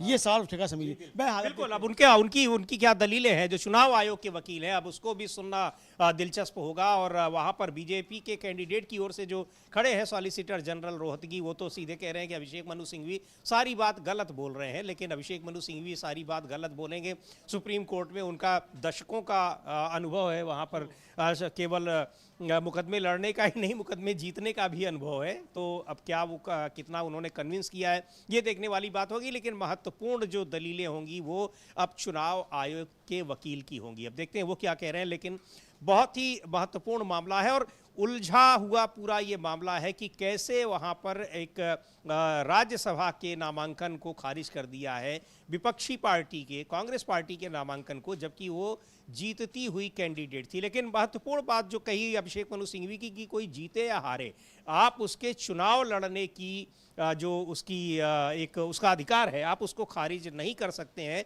बिना पर्याप्त ग्राउंड के। आपको के पास कोई अगर वैध लीगल ग्राउंड है, कोई कानूनी तरीका है, वैध तरीका है, तभी आप उसको खारिज कर सकते हैं। और जिस आधार पर किया गया है वो कतई वैध तरीका नहीं है। हाँ, कतई वैध तरीका नहीं है। इसके बाद MS रोहतगी जो हैं वो अब अपनी बात रख रहे हैं और रोहतगी साहब ने कहना है कि ज्योति बसु केस के मुताबिक चुनाव लड़ने का अधिकार एक कानूनी अधिकार यानी स्टैच्यूटरी राइट माना गया है, ना कि मौलिक अधिकार। और अगर ये फंडामेंटल राइट होता तो अनुच्छेद 32 के तहत याचिका नहीं की जा सकती थी। अनुच्छेद 329 में एक शर्त है, इसकी शुरुआती लाइन देखिए, एक बार चुनाव की पूरी प्रक्रिया की घोषणा हो जाने के बाद अनुच्छेद 32 और 2026 के तहत मिलने वाला उपाय लागू नहीं होता। यह पूरा मामला अनुच्छेद 32 और 226 के दायरे से बाहर है। फिर रोहतगी कहते हैं कि मेरे दोस्त ने MS गिल के मामले का हवाला चुन चुन कर दिया। पहला मामला पुल्लू स्वामी का था, जो बिल्कुल इसी तरह का मामला था, यानी गलत तरीके से नाम खारिज करना, जिसमें सुप्रीम कोर्ट ने कहा था कि आर्टिकल 326 के तहत इसमें कोई दखल नहीं दिया जा सकता। यह 6 जनों की बेंच का मामला था। फिर MS गिल का मामला आया, उन्होंने उसमें से चुनिंदा बातें ही पढ़ी। ये मुकुल रोहतगी कह रहे हैं कि अभिषेक मनु सिंघवी ने MS गिल के मामले में चुनिंदा बातें ही पढ़ी, पूरी बातें नहीं पढ़ी। नहीं, उसमें ठीक है, आप ये कह रहे हैं कि वो आर्टिकल 32 के तहत नहीं आता है, आप चुनाव लड़ना किसी का मौलिक अधिकार नहीं है, वो एक स्टैट्यूटरी राइट्स है, आप उसको मान भी लीजिए। लेकिन आप उस आधार पर आप बिना किसी ग्राउंड के आप पर्चा थोड़ी खारिज कर देंगे। बिल्कुल बिल्कुल बिल्कुल बिल्कुल बिल्कुल बिल्कुल सही बात है, ये बिना उसके आप खारिज नहीं कर सकते। ये एक तरह से कहा जा रहा है कि, और इसके बाद समझिए काफ़ी बातचीत चल रही है और मुकुल रोहतगी जो है अपनी बातें लगातार जारी रखे हुए हैं। और मुकुल रोहतगी जो हैं बहुत लंबी चौड़ी उन्होंने बातें कही हैं, मैं उनको और आगे आपको बताता हूं कि क्या क्या मुकुल रोहतगी ने कहा है। और तो मुकुल रोहतगी अपनी वहां पर दलीलें दे रहे हैं और कई पुराने मामलों का भी जिक्र कर रहे हैं, उसमें जो सुप्रीम कोर्ट की अलग अलग बेंच के इन मामलों में फैसले हैं उनका जिक्र भी हो रहा है। लेकिन बहुत महत्वपूर्ण बात है और सबसे बड़ी बात तो ये है कि जो हम लोग उसकी चर्चा कर भी रहे हैं, अभिषेक मनु सिंघवी ने कहा भी अमलेंदु जी कि ये सारी चीज़ें अपनी जगह हैं। पहली बात तो ये कि अगर वो मामला जब सुप्रीम कोर्ट में पहुंच ही गया और सुप्रीम कोर्ट कल ही अगले दिन की तारीख तय कर रहा है सुनवाई के लिए, तो फिर उसी दिन वो सर्टिफिकेट क्यों जारी हो रहा है? क्या सुप्रीम कोर्ट की बातों की कोई अहमियत नहीं है उस आरओ के लिए?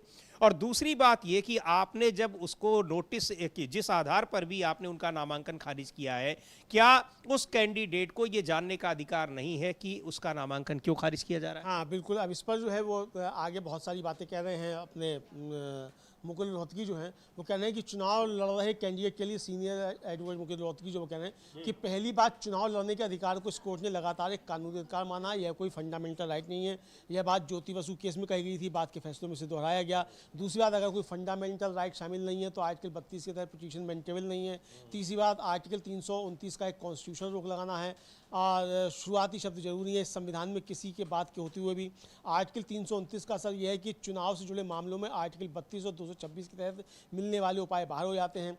ये सब कहते हुए फिर कहते हैं कि मेरे दोस्त ने मोहिंदर सिंह गिल पर बहुत ज़्यादा भरोसा किया, हालांकि उन्होंने उस फैसले के सिर्फ कुछ चुने हुए हिस्सों का ही जिक्र किया और उस फैसले के पैराग्राफ 93 और 94 में भी कुछ बातें कही गई हैं जिसका जिक्र नहीं किया गया। मोहिंदर सिंह गिल के पर आने से पहले मैं आर्टिकल 329 पर सबसे पुराने बुनियादी फैसले शुरू करना चाहूँगा। वह है एनपी पोन्नू स्वामी बनाम रिटर्निंग ऑफिसर। ये सारी बातें उन्होंने कहीं। अब इस पर जो है आगे भी जो अपनी वो बात जारी रखते हैं और नायडू भी जो है वो अपनी बात आगे रखेंगे। अभी नायडू साहब भी खड़े हो गए हैं और वो पूछना चाहते हैं कि क्या मैं अपनी बात आगे जारी रख सकता हूं इसको लेकर के। और मुकुल रोहतगी ने जो कहा समीर जी, उस पर जस्टिस मिश्रा ने कहा कि मिस्टर रोहतगी शायद लंदन में कहीं होंगे चूँकि वो ऑनलाइन जुड़े हुए थे। तो नायडू ने कहा कि क्या मैं अपनी बात जारी रख सकता हूँ। जस्टिस मिश्रा ने इस पर मतलब एक तरह से चेताया कि कृपया ध्यान रखें कि मिस्टर सिंघवी कह रहे हैं कि ईसीआई उम्मीदवारों की बहस में दखल नहीं देता है। नायडू हमारी तरफ से उंगली उठाई जा रही है, इस पर नायडू ने कहा यानी हम करेंगे। अब समीर जी आ रहा है कि जो आरोप लग रहे हैं कि चुनाव आयोग इस चोरी में शामिल है, वो किस तरीके से शामिल है, अब इस पर बात आना शुरू हो जाएगी। बिल्कुल, अब इस पर बात आ रही है कि आखिर क्या ये सब कुछ चुनाव आयोग की सहमति से, चुनाव आयोग की देखरेख में ये पूरा फर्जीवाड़ा किया गया है, जिस तरीके से आरओ ने वहां पर रिटर्निंग ऑफिसर ने मीनाक्षी नटराजन का नामांकन खारिज किया है। तो अब ये लगातार ये सुनवाई चल रही है और बहुत दलीलें अपनी तरफ से दी जा रही हैं, दोनों ही तरफ से। अभिषेक मनु सिंघवी भी कह रहे हैं और कह भी रहे हैं कि ये बहुत, इसको इतनी आसानी से नहीं लिया जाना चाहिए। अगर ऐसा होता है अमलेंदु जी, तो फिर ये नज़ीर बन जाएगी कि ऐन जब आप जिस दिन मतदान होने हैं उसके ठीक पहले आप नामांकन खारिज आप कर देते हैं किसी का, और जिसको आपको जिताना है उसको आप बिल्कुल वॉकओवर दे देते हैं कि जाओ तुम तो जीत गए। बिल्कुल बिल्कुल। तो नायडू कह रहे हैं कि आरोप हमारी तरफ लगाया जा रहा है। जस्टिस मिश्रा ने कहा कि हमने इस बात पर 5 मिनट बर्बाद कर दिए कि कौन पढ़ेगा। नेटवर्क की समस्या के कारण रोहतगी का नेटवर्क कट गया। उसके बाद फिर सीनियर एडवोकेट रोहतगी की तरफ से विरोधी गुट के जो है AOR वो कानू अग्रवाल जो है वो खड़े हुए। अब देखते हैं कि किसकी तरफ से क्या दलीलें सामने आती हैं। जी बिल्कुल, यहाँ पर मीनाक्षी नटराजन के मामले में सुनवाई चल रही है सुप्रीम कोर्ट में, बहुत ही महत्वपूर्ण सुनवाई कि उनका जो नामांकन खारिज किया गया है राज्यसभा के लिए मध्य प्रदेश से, वो खारिज किया जिस आधार पर किया गया है उसको चुनौती दी गई है कि इस आधार पर उनका नामांकन नहीं खारिज किया जा सकता है। खारिज करने की वजह बताई गई है कि उन्होंने कोर्ट के एक नोटिस का जिक्र, उसका विवरण यहाँ पर नहीं दिया, इसलिए उनका नामांकन खारिज कर दिया गया। लेकिन खारिज करने से पहले न तो मीनाक्षी नटराजन से पूछा गया और न ही उनसे अपना पक्ष रखने को कहा गया। तो ये बहुत ही महत्वपूर्ण बात है। दूसरी बात ये कि किसी का कोर्ट का कोई नोटिस गया हो किसी दूसरे मामले में जिससे आपका कोई मतलब ना हो, वो देना कोई आवश्यक नहीं होता है। ये सीधी सीधी बात है। इस उनके खिलाफ कोई मामला नहीं था, उनके खिलाफ कोई FIR दर्ज नहीं थी, वो किसी अन्य का मामला था, उसमें उनका भी नाम शामिल कर दिया गया था, इसलिए फिर उसमें कोर्ट ने उनको नोटिस दिया था। अब देखते हैं क्या कुछ आगे अभी होता है। अभी तो चूंकि वो अभिषेक जो मुकुल रोहतगी हैं उनका चूंकि नेटवर्क जो था वो प्रॉब्लम थी, तो उसकी वजह से 5 मिनट का समय जो है वो बर्बाद हुआ। तो सुप्रीम कोर्ट जिस पे नाराज़गी जता रहा है, ये पहले कौन बोलेगा, इसको लेकर जो है हम अभी इसमें उलझे हुए। 5 मिनट का समय जो इसमें बर्बाद हो चुका है। तो अब देखते हैं कि उनकी तरफ से जो कानू अग्रवाल जो उपस्थित हुए हैं, रोहतगी के जो जूनियर हैं, अब वो क्या अपनी बात रखते हैं या मिस्टर नायडू जो हैं चुनाव आयोग की तरफ से वो अपना क्या पक्ष रखते हैं। लेकिन चुनाव आयोग के वकील को साफ तौर पर सुप्रीम कोर्ट की तरफ से कह दिया गया कि भाई आप ये बात बिल्कुल स्पष्ट रखिए कि आपके ऊपर आरोप लगाए जा रहे हैं, तो ये कि आप जो है वो उम्मीदवारों की बहस में दखल नहीं दे सकते, ये आप पे लगाए जा रहे हैं आरोप। तो ये इसको ध्यान रखिएगा। तो नायडू कह रहे हैं कि आरोप जो है वो हमारी तरफ लगाया जा रहा है, इसलिए हमको अपनी सफाई देनी है। तो अब चुनाव आयोग की क्या सफाई आती है वो भी समीर जी देखा जाएगा। जी बिल्कुल, चुनाव आयोग की सफाई वो देखना बहुत ही महत्वपूर्ण है। क्या आरओ ने जिस आधार पर कैंसिल किया है, निरस्त किया है ये उनका नामांकन, उसको वो सही बताते हैं या क्या कह रहे हैं? तो आप ये सुनवाई लगातार वहाँ पर जारी है, सुप्रीम कोर्ट में अभी चल रही है बहस उस पर, और दोनों ही पक्ष से, दोनों ही तरफ से दलीलें दी जा रही हैं कि मीनाक्षी नटराजन का नामांकन खारिज करना ये संवैधानिक है, ये कानूनी है या फिर गैर कानूनी है। और दूसरी बात ये जो अभिषेक मनु सिंघवी ने उठाई कि आप सुन रहे हैं उस मामले को, अभी सुनवाई होनी है और उसके एक दिन पहले ही उसको वहाँ पर सर्टिफिकेट बांट दिया जा रहा है कि आप निर्वाचित हो गए, जिसको खारिज किया वो गया। हाँ, अब जो कानू अग्रवाल जो रोहतकी के जूनियर हैं वो बोले कि देखिए जिस मंडा फैसले का जिक्र किया गया है वह मौजूदा प्रावधान के उलट है। मंडा फैसले के पैरा 18 के मुताबिक आपको चुनाव ट्रिब्यूनल के पास जाना होगा। सुप्रीम कोर्ट ने इसको अनसुना किया और कहा कि हम मिस्टर नायडू की बात सुनेंगे, यानी हम चुनाव आयोग की बात सुनेंगे, चुनाव आयोग क्या कहता है। तो अब चुनाव आयोग के वकील जो हैं मिस्टर नायडू जो हैं वो अपनी बात अब रखेंगे समीर। बिल्कुल, तो अब चुनाव आयोग के वकील अपनी बात रखेंगे कि आखिर क्यों ये खारिज किया गया है, आरओ ने अगर खारिज किया।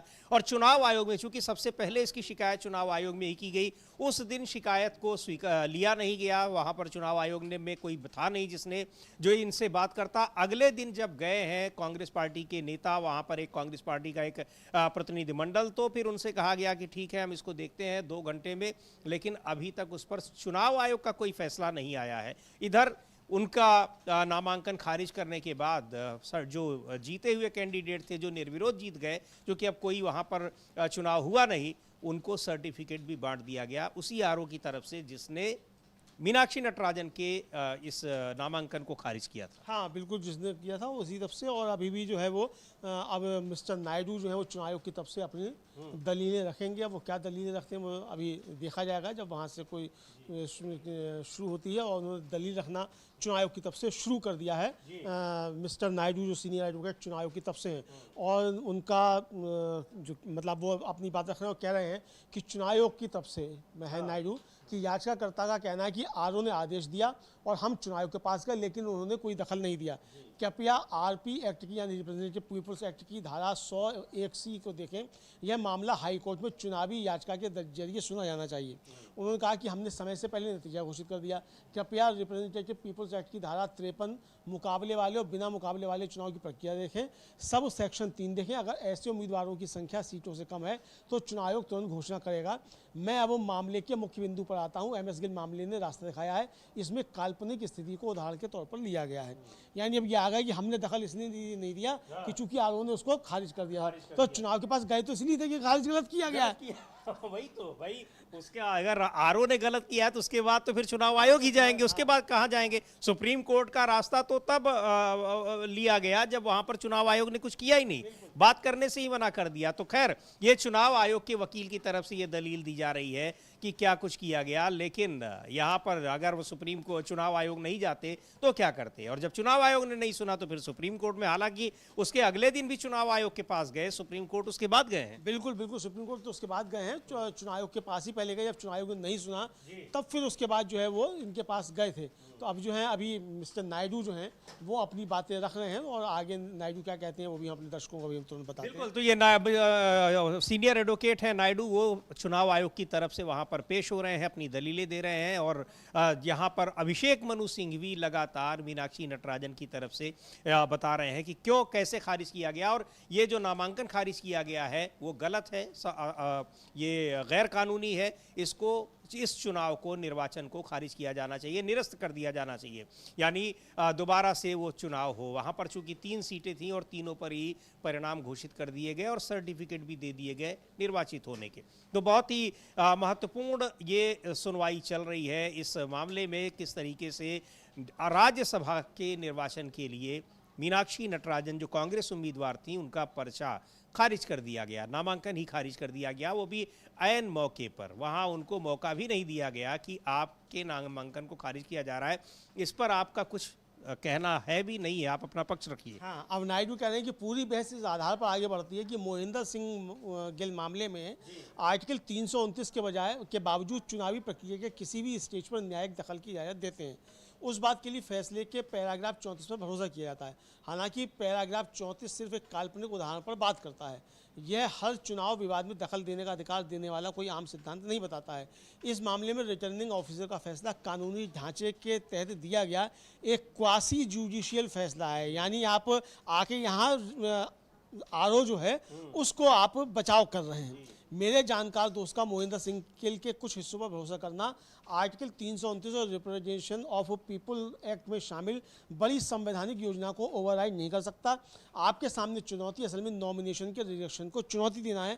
कानून खुद ऐसी शिकायत का उपाय बताता है और वह उपाय एक चुनाव प्रक्रिया है। ये उनका कहना है कि यानी आप इसमें चुनाव याचिका जो है वो आप दायर आप पिटीशन दायर करिए, उसके बाद होगा 2-4 साल 10 साल में, तब तक 2-4 कार्यकाल निकल जाएंगे, तब उसका कोई फैसला आएगा कि जाने दीजिए, अब छोड़िए। हाँ बिल्कुल आएगा समीर जी। और ये हाँ याचिका दायर की जाएगी। बीच में जो रोहतगी साहब जो है वो फिर से कूद पड़े और रोहतगी साहब का मतलब कनेक्शन भी जुड़ गया। रोहतगी साहब कह रहे हैं कि सेक्शन 33A पर दी गई दलीलें गलत हैं। इसमें कहा गया है कि जानकारी नियमों के अनुसार दी जानी चाहिए और 2018 के बाद के हलफनामे में सभी लंबित मामलों की सूची देना जरूरी है। इस महिला को ये पता था, फिर भी उसने ये जानकारी छिपाई। नायडू कहते हैं कि फॉर्म 26 देखिए, जस्टिस मिश्रा कहते हैं कि हम उन सभी बातों पर विचार करेंगे अगर हम इस आधार पर याचिका खारिज कर देते हैं कि उनके पास चुनाव याचिका का विकल्प है, और साथ ही यह भी कहते हैं कि हलफनामा इस तरीके से दाखिल किया जाना चाहिए तो कानूनी उपाय पर असर पड़ सकता है।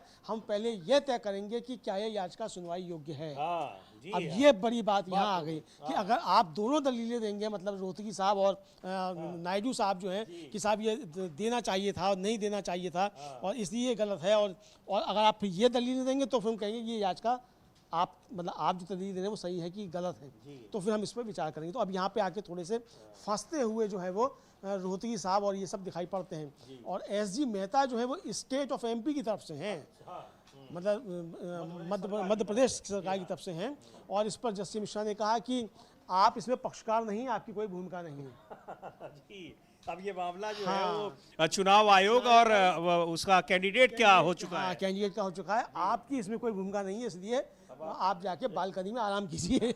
ये मतलब एक तरीके से कहा गया है कि आप जो है स्टेट में, आप मध्य प्रदेश राज्य की तरफ से हैं, आपकी इसमें कोई भूमिका नहीं है, ना मोहन यादव की कोई भूमिका है, ना मोदी जी की कोई भूमिका है, इसलिए घर पे अब आराम कीजिए। आप देखिए क्या चल रहा है। याचिका खारिज होने के बाद मोहन यादव बड़े खुश नजर आ रहे थे। बहुत खुश नजर आ रहे थे, बहुत जाहिर बात है खुश नजर होना चाहिए। ऐसे की लगा कि हाँ अपना जो मिशन जो है वो कामयाब रहा। हाँ, तो जाहिर सी बात है कि आरओ के जरिए इंतजाम उन्होंने ही कराया होगा, तो ये तो साफ तौर पर समझा जा सकता है। और इसीलिए जो कहा जा रहा है कि सीट चोरी ऐसी थोड़ी कांग्रेस कह रही है, इसीलिए सीट चोरी की बात कांग्रेस कह रही है समीर जी। बिल्कुल, यहाँ पर तो सुनवाई चल रही है और जारी है कि कैसे मीनाक्षी नटराजन का जो नामांकन राज्यसभा के लिए खारिज किया गया वो कानूनी है या नहीं है, अवैध तरीके से किया गया, उसको उस आधार पर खारिज करने का कोई तुक नहीं बनता था और ना ही आरओ को ये अधिकार था कि उसके आधार पर नामांकन खारिज करते। और सबसे बड़ी बात तो ये कि जब सुप्रीम कोर्ट में मामला पहुंच गया तब भी उन्होंने उसको दरकिनार करते हुए, धता बताते हुए वो परिणाम घोषित कर दिए और सर्टिफिकेट भी बांट दिए। तो ये बहुत हैरानी की बात है और निश्चित तौर पर ये हैरान करने वाली सुप्रीम कोर्ट के लिए भी है, यद्यपि सुप्रीम कोर्ट ने इस तरह की कोई हैरानी अभी दिखाई नहीं, अभी दिखाई नहीं है, मतलब अभी तो दिखाई नहीं है, बल्कि वो तो पूछ रहे हैं कि साहब इसमें जुरिडिक्शन का जो है मामला आ जाएगा कि किसके अधिकार में। लेकिन अभिषेक सिंघवी ने मुकुल रोहतगी नायडू की दोनों की आपत्तियों पर सख्त आपत्ति दर्ज की और उन्होंने कहा कि जवाब नंबर 1, मैं सामान्य नियम पर नहीं बल्कि अपवाद पर बहस कर रहा हूं, तो इसलिए सामान्य नियम की बात मत कीजिए, ये अपवाद का मामला है। मैं किसी भी वैकल्पिक उपाय का पुरजोर विरोध कर रहा हूं। मी लॉर्ड्स को मामले की स्वीकार्यता पर टिप्पणी नहीं करनी चाहिए, मेंटेनेबिलिटी पर। तीसरी चीज, फॉर्म 26 किसी सेक्शन को ओवरराइड नहीं कर सकता। सेक्शन 33A जैसा है वैसा ही रहेगा। क्या यह 33A से अलग कोई शर्त तय कर सकता है? फॉर्म 26 में ऐसी कोई चीज नहीं मांगी गई है जैसा कि तर्क दिया गया है। ये बिल्कुल, फॉर्म 26 में जो कहा गया है कि आपको कोर्ट ने नोटिस दिया, आप उसकी जानकारी दीजिए, तो उस जो प्रोफार्मा है उसमें ये बात है ही नहीं। वो केवल आपके खिलाफ अगर कोई केस लंबित है तो आपको उसका विवरण देना होता है। और संख्या आपको बतानी है, अपराध संख्या है ही नहीं, अच्छा, दूसरे अभी जो हम लोग चूंकि सुनवाई चल रही थी तो उस पर आ गए अमलेदु जी, जो प्रेजेंटेशन वहां पर उस प्रेस कॉन्फ्रेंस में दिया जा रहा था उसमें यही बात थी और वो दिखाया भी था। मीनाक्षी नटराजन जब के बात कर रही थी तो प्रेजेंट वहां पर दिखाया जा रहा था कि फॉर्म 26 में क्या क्या चीजें हैं, और हमने वो सारी जानकारी उसमें दी थी। जो नहीं है उसकी जानकारी हम कैसे दें, लेकिन उसी के आधार पर आप नामांकन खारिज कर दे रहे हैं। तो भाई ये तो आपके फॉर्म की दिक्कत है ना। अब आपकी जो फॉर्म में लिखे ही नहीं कि नेशनलिटी क्या है, और फिर उसके बाद आप कह दें कि भाई इसमें आपने भरा ही नहीं कि आप भारतीय हैं, आप पाकिस्तानी भी हो सकते हैं, नाइजीरियन भी हो सकते हैं, तो इसलिए आपका पर्चा खारिज किया था। अरे गलती आपके फॉर्म में हो तो दोष हम भुगतें, मतलब दंड हम भुगतेंगे, दोष हमारा हो गया। तो यही सवाल जो उठा रहे हैं, इसलिए सिंह जी कह रहे हैं कि आप इसकी मेंटेनेबिलिटी पर आप तर्क मत कीजिए कुछ भी।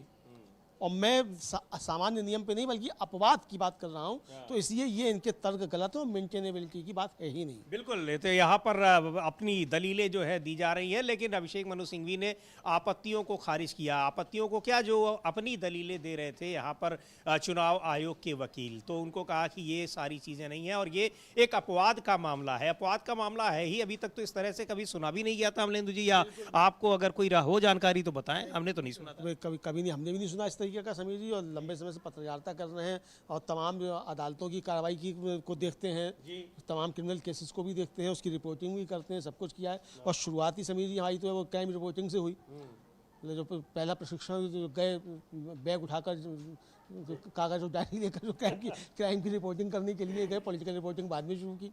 तो इस तरीके का हमने तो नहीं देखा केस, अब ये सामने आ रहा है तो देखा जाएगा। मतलब आपके फॉर्म में वो क्लॉज है ही नहीं, और आप कह रहे हैं कि आपने जानकारी नहीं दी, इसलिए हम खारिज कर दें। मतलब कि उसमें कॉलम है नहीं, और आप कह रहे हैं कि ये वाली जानकारी तो आप भाई कॉलम आप पहले बनाइए उसमें, और तब तो आप जानकारी मांगेंगे कि आपको अभी तक कितने, किस कोर्ट के कौन सा, किस मामले में कितना नोटिस दिया गया है। बिल्कुल। तो और अगर ऐसा हो गया, अगर आप इसकी व्यावहारिकता देखें अमलेंदु जी, तो मुझे लगता है कि 10-20 पेज का फॉर्म बनाना पड़ेगा। बिल्कुल बनाना पड़ेगा, समझिए 10-20 पेज का। जो लोग राजनीति में है उनको तो न जाने कितने नोटिस गए होते हैं, कितने गए, अच्छा मानहानि के यानी कितने गए होते हैं। तो नोटिस के जवाब दे दिया हमने बिना FIR के आपको नोटिस। अच्छा, अब हमने नोटिस का जवाब दे दिया, वो हमें मालूम ही नहीं वो किस कंडीशन में, तो उसको हम क्या जवाब देंगे कि मुकदमा कायम हुआ कि नहीं हुआ। जब तक कि अदालत से हमको कोई नोटिस नहीं आया, तो अदालत से हमको नोटिस आया ही नहीं, कोई समन आया ही नहीं। और ये बात पूछी भी जस्टिस मिश्रा ने कि क्या आपको समन आया, कि समन नहीं आया। तो समन नहीं आया, समन तो तब आएगा जब कॉग्निजेंस लेगा कोर्ट। तो कॉग्निजेंस कब लेगा, जब केस होगा। केस होगा, तो जब केस नहीं है, कॉग्निजेंस नहीं लिया, समन इशू नहीं हुआ, तो मुकदमा कहां से कायम हो गया, ये सवाल। और उसके आधार पर आपने कुछ मुकदमा कायम नहीं हुआ, उसके कोई उनका नाम नहीं है, उनसे संबंधित वो केस नहीं है, लेकिन कोर्ट के एक नोटिस के आधार पर आपने उसका नामांकन खारिज कर दिया। अच्छा, ये भी बड़ी महत्वपूर्ण बात है अमलेंदु जी की, क्या RO खुद गए थे क्या ये देखने के लिए कि इनके खिलाफ किस न्यायालय ने कब कोई नोटिस दिया है? हाँ, लेकिन एक वो एक्स जज साहब जो हैं, रिटायर्ड जज साहब रोहित आर्या साहब जो हैं, संघ के कार्यकर्ता भी बताए जाते हैं वो जो थे उपस्थित हुए थे, और जब उस पर आपत्ति आई तो कहा गया कि ये बीजेपी की तरफ से खड़े हुए हैं, ये बात भी सामने आई। तो इसलिए जो कहा गया कि साहब वो आपत्ति जो उनकी तरफ से लगाई गई, तो इस पर जो है वो फैसला लिया गया। बहरहाल आपत्ति कोई भी लगाए समझिए, लेकिन जो आपत्ति लगा रहा है उसको भी पूरे रखने चाहिए। और RO की जिम्मेदारी है कि आप दोनों पक्षों को सुनेंगे, और आपने एक पक्ष को सुना ही नहीं और आपने अपना उठा के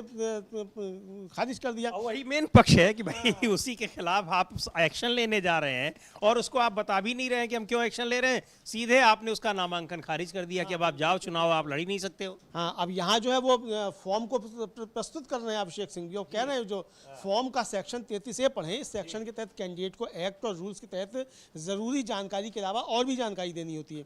फॉर्म में कई जानकारी होती है, पर्सनल जानकारी, कॉन्टैक्ट जानकारी, पैन जानकारी और दूसरी जानकारी, लेकिन क्रिमिनल लॉ से जुड़ी जानकारी सेक्शन 33A के तहत आती है।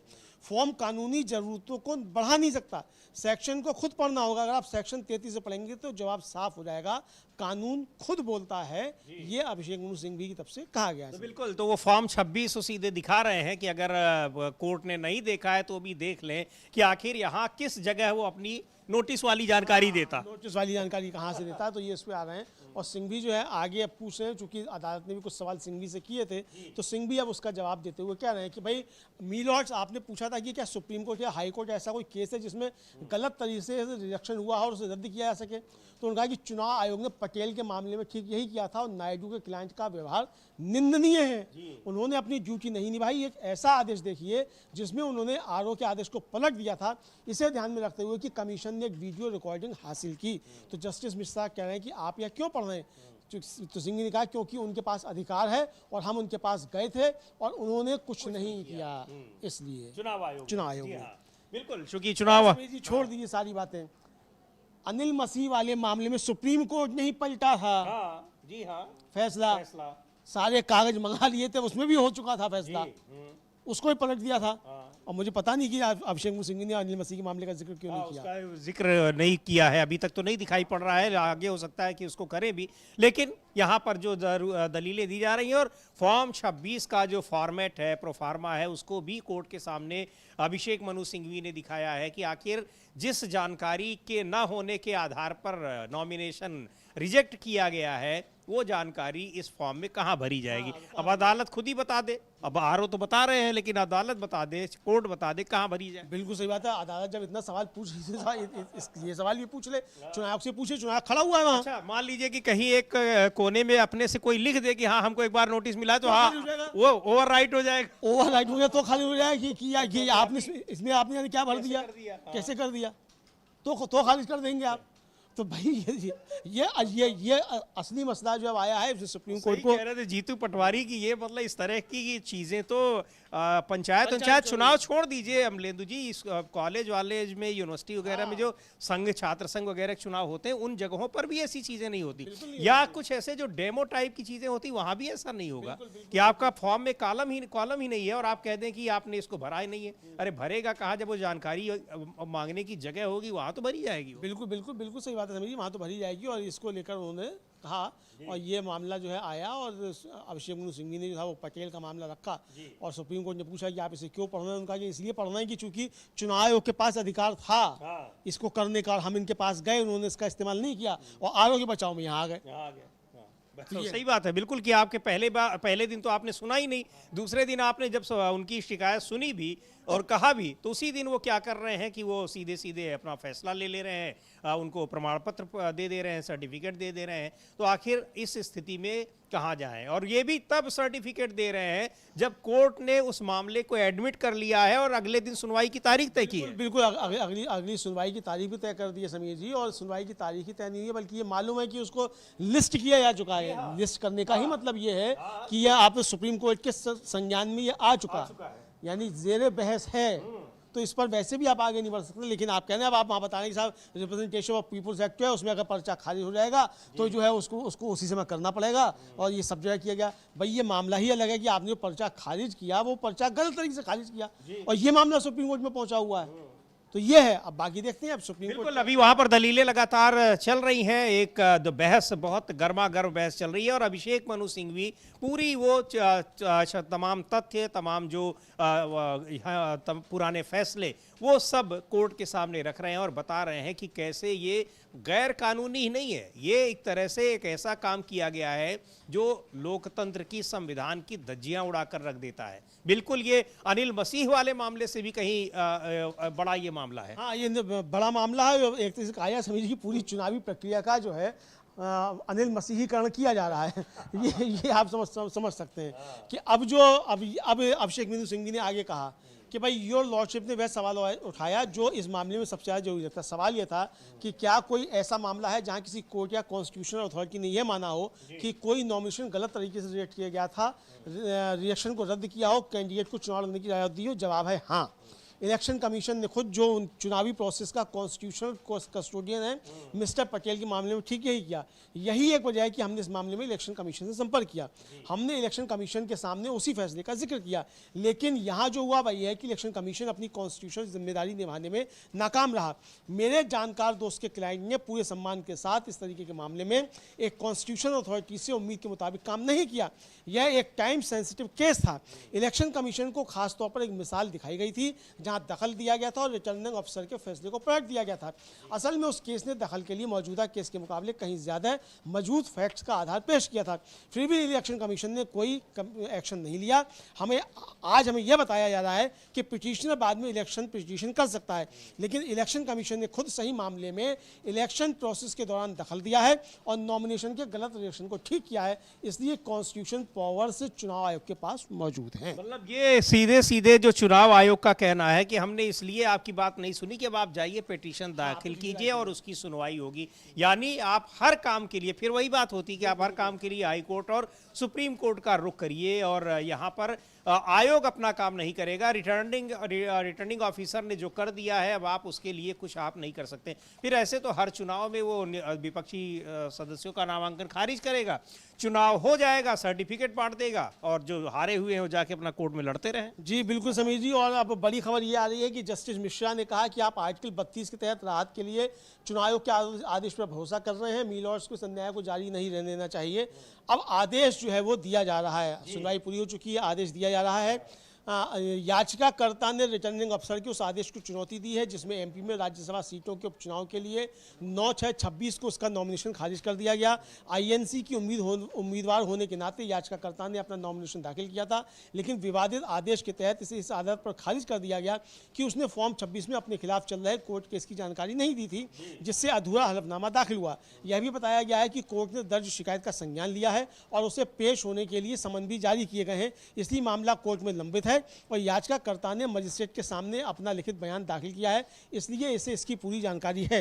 आरोप द्वारा विवादित आदेश पारित किए जाने के बाद याचिकाकर्ता ने ईसीआई से संपर्क किया, लेकिन लिखित आवेदन करने और ईसीआई के सामने खुद दलीलें पेश करने के बावजूद कोई आदेश पारित नहीं किया गया। डॉक्टर सिंघवी ने शुरुआत में ही कहा कि आर्टिकल 329 के तहत रोक लागू नहीं होती है, क्योंकि याचिकाकर्ता चाहती है कि चुनाव प्रक्रिया निष्पक्ष तरीके से पूरी हो और इस याचिका को दाखिल करने के पीछे उसका मकसद चुनाव प्रक्रिया में बाधा डालना नहीं है। ये अभी तक कहा गया है समीर जी। तो अभी आदेश लिखा जा रहा है और यहाँ पर सुनवाई पूरी हो चुकी है। बहुत ही बड़ी खबर है, महत्वपूर्ण खबर की मीनाक्षी नटराजन के जो नॉमिनेशन को खारिज किया गया है उस पर सुप्रीम कोर्ट में सुनवाई पूरी हो चुकी है और अब आदेश लिखा जा रहा है। अब देखना यह है कि क्या आदेश उसमें होता है, और चूंकि महत्वपूर्ण इसलिए है कि उस जो उनका नामांकन खारिज कर दिया गया और बाकी जो जीते हुए कैंडिडेट थे उनको क्या वो जो निर्विरोध अब निर्वाचित हो गए हैं उनको सर्टिफिकेट भी जारी कर दिया गया है। तो अब देखना बड़ा महत्वपूर्ण होगा। लेकिन इधर खबर ये भी है, आपको बताते चलें कि इधर कांग्रेस पार्टी ने इसको लेकर मध्य प्रदेश के जितने विधायक हैं उनके साथ दिल्ली में प्रेस कॉन्फ्रेंस की और इस समय जंतर मंतर पर कांग्रेस इस आरओ के फैसले के खिलाफ बड़ा प्रदर्शन कर रही है। बड़ी संख्या में कांग्रेस के नेता वहां जुटे हुए हैं। तो अब आगे आदेश में और क्या कुछ लिखा गया है उस पर भी लगातार अमलिंदु जी नजर बनाए हुए हैं। अभी पढ़ा जा रहा है, उसको हम लोग समीर जी अभी उसको करते हैं। बिल्कुल, अभी पढ़ाई जा रहा है कि अभी ये सारी चीजें बताई गई कि क्या क्या दलीलें दी गई हैं, मामला क्या था। चूंकि आदेश में सब कुछ शामिल किया जाता है। अच्छी बात यह है कि आज ही आदेश आ रहा है, किसके पक्ष में आएगा किसके विरोध में जाएगा वो अलग चीज है। मामले को सुनने के बाद जो है वो मतलब वो नहीं कर लिया गया, विरोध नहीं किया गया है, आदेश आ रहा है, यही बड़ी बात है। और ये खबर ये भी आ रही है अमलेंदु जी कि अभी हम लोग विजुअल होगा वो भी दिखाएंगे कि जो विरोध प्रदर्शन हो रहा है और मार्च करने की कोशिश कर रहे थे कांग्रेस कार्यकर्ता, तो बड़ी संख्या में उनको हिरासत में लिए जाने की भी खबर आ रही है। मीनाक्षी नटराजन के नामांकन को खारिज करने के विरोध में एक बड़ा वहां पर प्रदर्शन हो रहा है और प्रदर्शनकारियों को हिरासत में लिया गया है और उस पर खबर रहेगी। लेकिन बड़ी खबर चूंकि सुप्रीम कोर्ट से आ रही है, वहां पर सुनवाई पूरी हो चुकी है और अब आदेश वहां पर पढ़ा जा रहा है, लिखा जा रहा है। उसको जानना देखना बड़ा दिलचस्प होगा, बहुत महत्वपूर्ण होगा कि आखिर सुप्रीम कोर्ट की नजर में जिस तरीके से मीनाक्षी नटराजन का नामांकन खारिज किया गया वो वैध है या फिर अवैध। हाँ, ये जब आएगा तब मालूम पड़ेगा कि आखिर फैसला क्या है। अभी तक तो सब बताया जा रहा है कि किसने क्या क्या कहा और क्या क्या दलीलें दी गई किसकी तरफ से, ये सब आ रहा है। तो अब ये देखना होगा कि फैसला आखिर में क्या आता है। हालांकि फैसला अभी जो है वो बोला जा रहा है, तो उसको हम लोग बताते हैं कि आगे क्या फैसला आता है समीर जी। लेकिन ये अच्छी बात है कि फैसला जो सुना जा रहा है, और मतलब फैसला आज ही सुनाया जा रहा है, और फैसले में कहा जा रहा है कि अभिषेक मनु सिंघवी जो हैं उन्होंने क्या क्या तर्क दिए, और ये कहा जा रहा है उसमें फैसले में कि याचिकाकर्ता की तरफ से पेश हुए वरिष्ठ वकील डॉक्टर अभिषेक मनु सिंघवी ने शुरुआत में ही कहा कि संविधान के अनुच्छेद 329 में दी गई रोक इस मामले के तथ्यों पर लागू नहीं होगी। वरिष्ठ वकील के अनुसार याचिकाकर्ता केवल यह सुनिश्चित करना चाहते हैं कि चुनाव प्रक्रिया निष्पक्ष, कानूनी और पारदर्शी तरीके से पूरी हो, और इस मामले में अदालती दखल से चुनाव प्रक्रिया में रुकावट आने के बजाय उसमें मदद ही मिलेगी। ये स्पष्ट किया है, मतलब ये बड़ी बात आदेश में आई है कि अभिषेक मनु सिंघवी ने ये तर्क दिया कि इससे कानूनी प्रक्रिया जो मतलब जो चुनावी प्रक्रिया है उसमें यह दखल नहीं होगा, अदालती दखल से चुनावी प्रक्रिया में रुकावट नहीं आएगी बल्कि उससे मदद ही मिलेगी। ये 329 के तहत कहा है अभिषेक मनु सिंघवी ने, ये इसको शामिल किया है। तो अब इस पे फैसला आता है या क्या आता है, अब ये देखा जाएगा। बिल्कुल, आदेश, सुप्रीम कोर्ट का आदेश इस मामले में पढ़ा जा रहा है। और एक ये तस्वीरें जो आप देख रहे हैं दिल्ली की, जहां कांग्रेस कार्यकर्ता प्रदर्शन कर रहे थे, नारेबाजी कर रहे थे, उनको प्रदर्शन से मना कर दिया गया, रोक दिया गया और उनको हिरासत में लिया गया है। एक बार देखते हैं इसको फुल स्क्रीन पर भी, तब तक यहां हम लोग आदेश को भी देख रहे हैं कि आगे क्या उस आदेश में लिखा गया है। महत्वपूर्ण बात यही है कि फाइनल आदेश क्या है। ये तो एक प्रक्रियागत चीजें हैं जो तमाम पूरा विवरण उसमें आदेश में चूंकि लिखा रहता है कि क्या क्या हुआ, किसने क्या दलीलें दी, वो दलीलें हम आपको लगातार पहुंचा ही रहे थे। ये तस्वीर भी एक बार देखते हैं कि सड़कों पर, सुप्रीम कोर्ट के साथ साथ सड़कों पर भी उतरी हुई है कांग्रेस पार्टी, और किस तरह से उनको वहां हिरासत में लिया जा रहा है, प्रदर्शन करने से मना किया जा रहा है।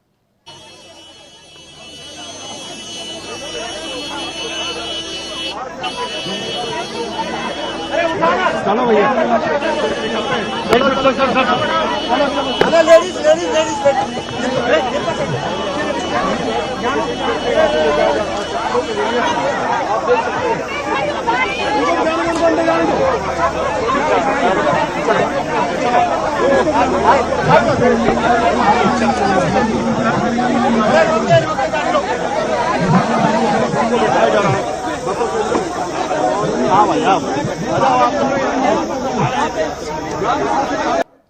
तो ये वहां पर प्रदर्शन कर रहे हैं कांग्रेस पार्टी के विधायक जो मध्य प्रदेश के हैं। चूंकि मीनाक्षी नटराजन वहीं से कैंडिडेट थी, उन विधायकों को ही वोट देना था, मीनाक्षी नटराजन को, लेकिन उनका नामांकन ही खारिज हो गया।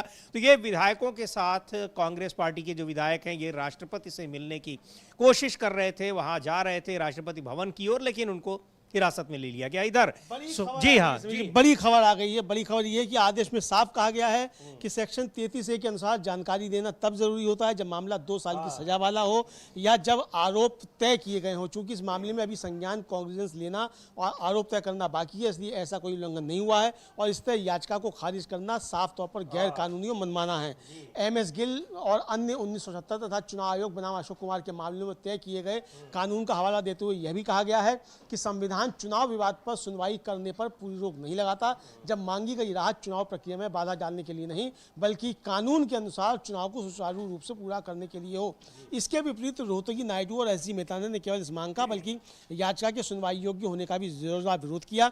उनके अनुसार चुनाव लड़ने का अधिकार एक वैधानिक अधिकार है, इसलिए आर्टिकल 32 के तहत याचिका जो नागरिकों के मौलिक अधिकारों के उल्लंघन पर ही दायर की जा सकती है, इस मामले में सुनवाई योग्य नहीं है। यह भी कहा गया है कि पुन्नू स्वामी 1952 से शुरू होकर कई मामलों में यह अच्छी तरह से स्थापित है और इसमें बदलाव नहीं किया गया है कि जब किसी उम्मीदवार का नामांकन किसी भी आधार पर खारिज किया जाता है तो उसका उपाय चुनाव याचिका दायर करना ही है। और हाईकोर्ट आर्टिकल 326 के तहत या सुप्रीम कोर्ट आर्टिकल 32 के तहत इसमें दखल देने का अधिकार क्षेत्र जुरिडिक्शन नहीं है। अभी भी बातें ये की जा रही है कि किसने दलील क्या दी है। जी हाँ, बिल्कुल, अभी वो दलीलें क्या दी गई हैं वो की जा रही है, लेकिन महत्वपूर्ण बात यह है कि अब आदेश भी उस पर आज ही आ रहा है और ये सारी बातें अभी उस आदेश में पढ़ी जा रही हैं कि क्या कुछ हुआ है। अब फाइनल आदेश में कि आखिर क्या जो नामांकन खारिज हुआ है मीनाक्षी नटराजन का, उसको सुप्रीम कोर्ट सही मानता है या गलत मानता है, ये देखना ही बहुत ही महत्वपूर्ण होगा। आगे क्या कुछ आदेश में कहा गया है। जी, हमने रिप्रेजेंटेशन ऑफ पीपुल एक्ट की धारा 33A यहाँ दी गई है, जानकारी देने की जरूरत कंडक्ट ऑफ इलेक्शन रूल्स 1961 के नियम 4A के तहत बताई गई है। नियम 4A के अनुसार उम्मीदवार को RO को नॉमिनेशन पेपर जमा करते समय है, अपने द्वारा शपथ पत्र भी जमा करना होगा। फॉर्म 26 में उस जानकारी का विवरण होता है जो उम्मीदवार को अपने शपथ पत्र में बतानी है, जाहिर करनी होती है। फॉर्म 26 का क्लॉज 5 नॉमिनेशन फाइल करते समय निम्नलिखित जानकारी देने का प्रावधान करता है। ये अभी आदेश में आ रहा है। तो ये अभी आदेश आ रहा है, वहां पर आदेश पढ़ा जा रहा है। इस पूरे मामले में मीनाक्षी नटराजन के मामले में जो उनका नामांकन खारिज किया गया है कि उस पर जो दोनों पक्ष की दलीलें दी गई हैं, अभी उसका विवरण देते हुए अब ये आदेश आता है। देखते हैं क्या कुछ आदेश आता है, चूंकि देखना बड़ा ही महत्वपूर्ण होगा, बहुत ही ज्यादा, कि आखिर सुप्रीम कोर्ट भी उसको गलत मान रहा है जो तमाम कानूनी और संवैधानिक प्रावधान है उनको देखते हुए, या फिर वो आरओ के फैसले को सही मानता है। ये देखना बहुत ही महत्वपूर्ण होगा। और जैसा कहा भी अभिषेक मनु सिंघवी ने कि ये केवल इसी का मामला नहीं है, ये इसको एक व्यापक उसमें परिदृश्य में देखा जाना चाहिए। हाँ बिल्कुल, उन्होंने कहा कि मैं जो सामान्य उसमें नहीं आया हूँ, मैं तो अपवाद के मामले में आया हूँ कि अपवाद जो है वो किस तरीके का है, तो इसके लिए मैं आया हूँ। और इसलिए आपको जो है इसमें हमको सुनना होगा। ये याचिका जो है ये इसलिए नहीं है कि साहब उसमें आप बाधा करें, बल्कि याचिका इसलिए है कि कानूनी प्रक्रिया मतलब सुचारू रूप से निष्पक्ष तरीके से चुनाव प्रक्रिया हो। और जो मोहिंदर सिंह गिल का मामला है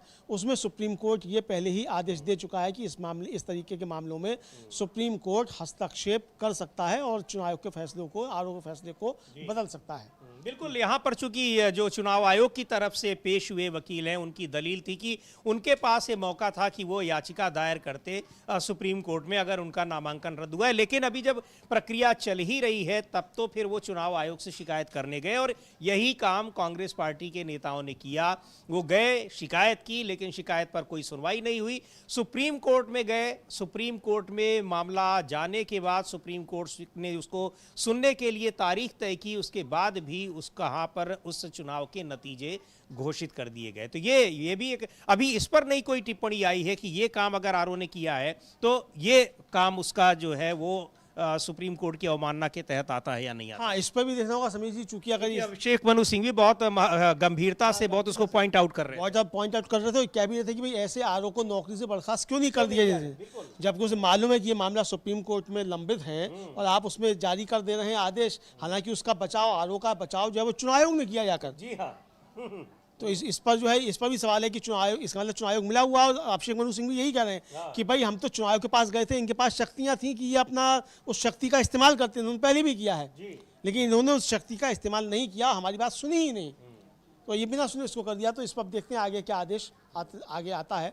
अभी जो है वो आदेश लिखाया जा रहा है सभी। बिल्कुल, आदेश अभी लिखाया जा रहा है और अभी तक ये सारी चीज़ें, उस आदेश का जो तमाम महत्वपूर्ण बिंदु है उसमें यही है कि अभी वो चीज़ें लिखाई जा रही हैं जो दोनों ही पक्षों की तरफ से कही गई हैं, दलीलें दी गई हैं और किन लोगों ने क्या कुछ कहा है।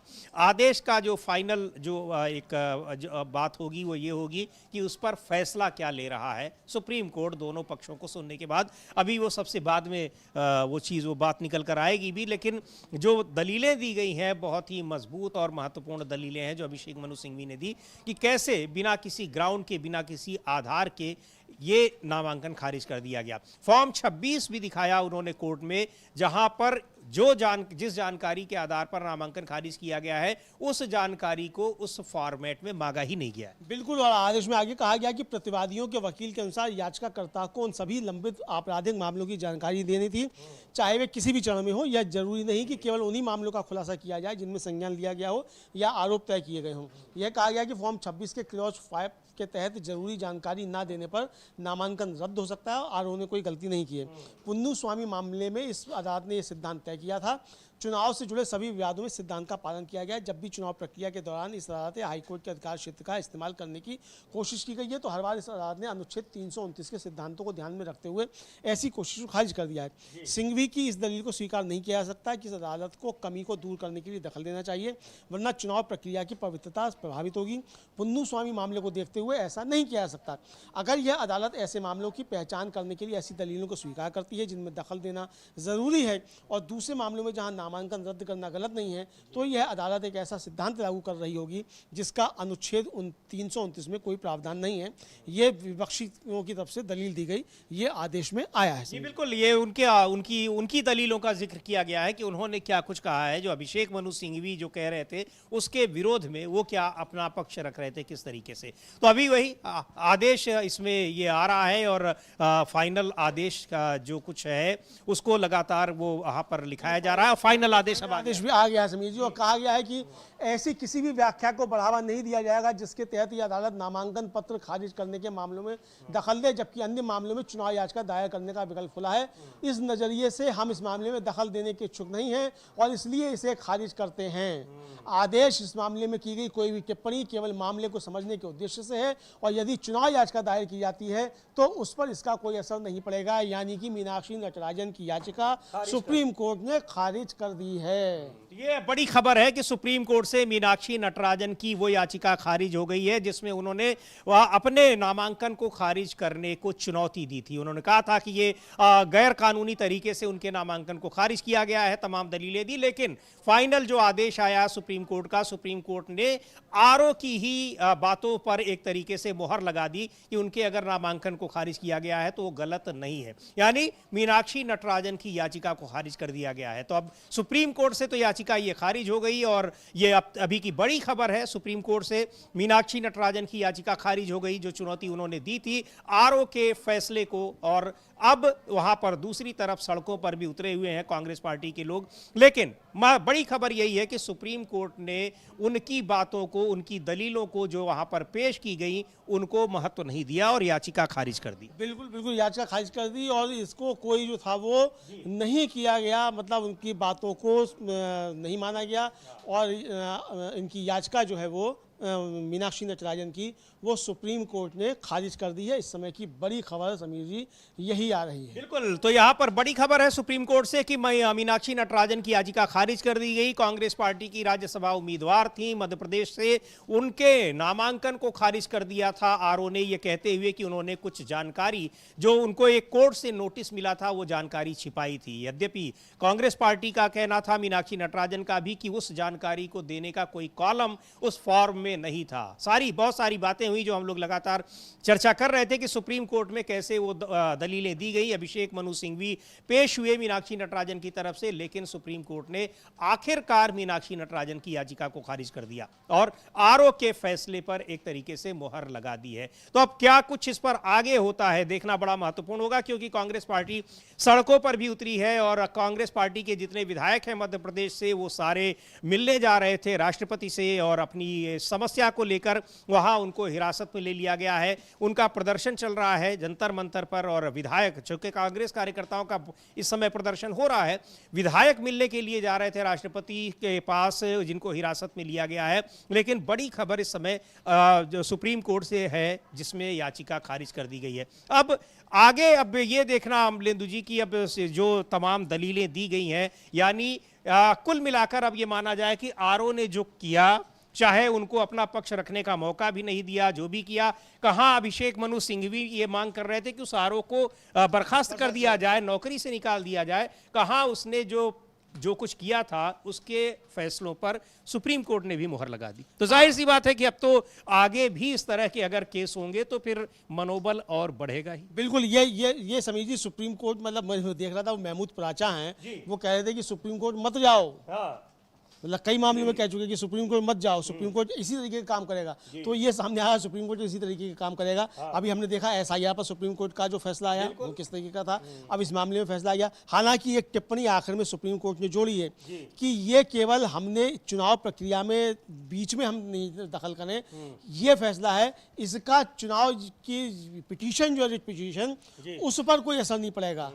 जो सारी बातें कही हैं ठीक है, इस पर कोई असर नहीं पड़ेगा कि अब एक अलग से पिटीशन दायर की जाए इसके खिलाफ, उस पर इसका कोई फर्क नहीं पड़ेगा, इसका कोई असर नहीं पड़ेगा। लेकिन वो फैसला 10 साल के बाद आएगा या 20 साल के बाद भी आ सकता है। तो न जाने कितने कार्यकाल समाप्त हो चुके हैं, समाप्त हो जाएंगे और वो तब तक रिटायर भी हो जाएगा, आरओ जो है वो भी हो जाएगा।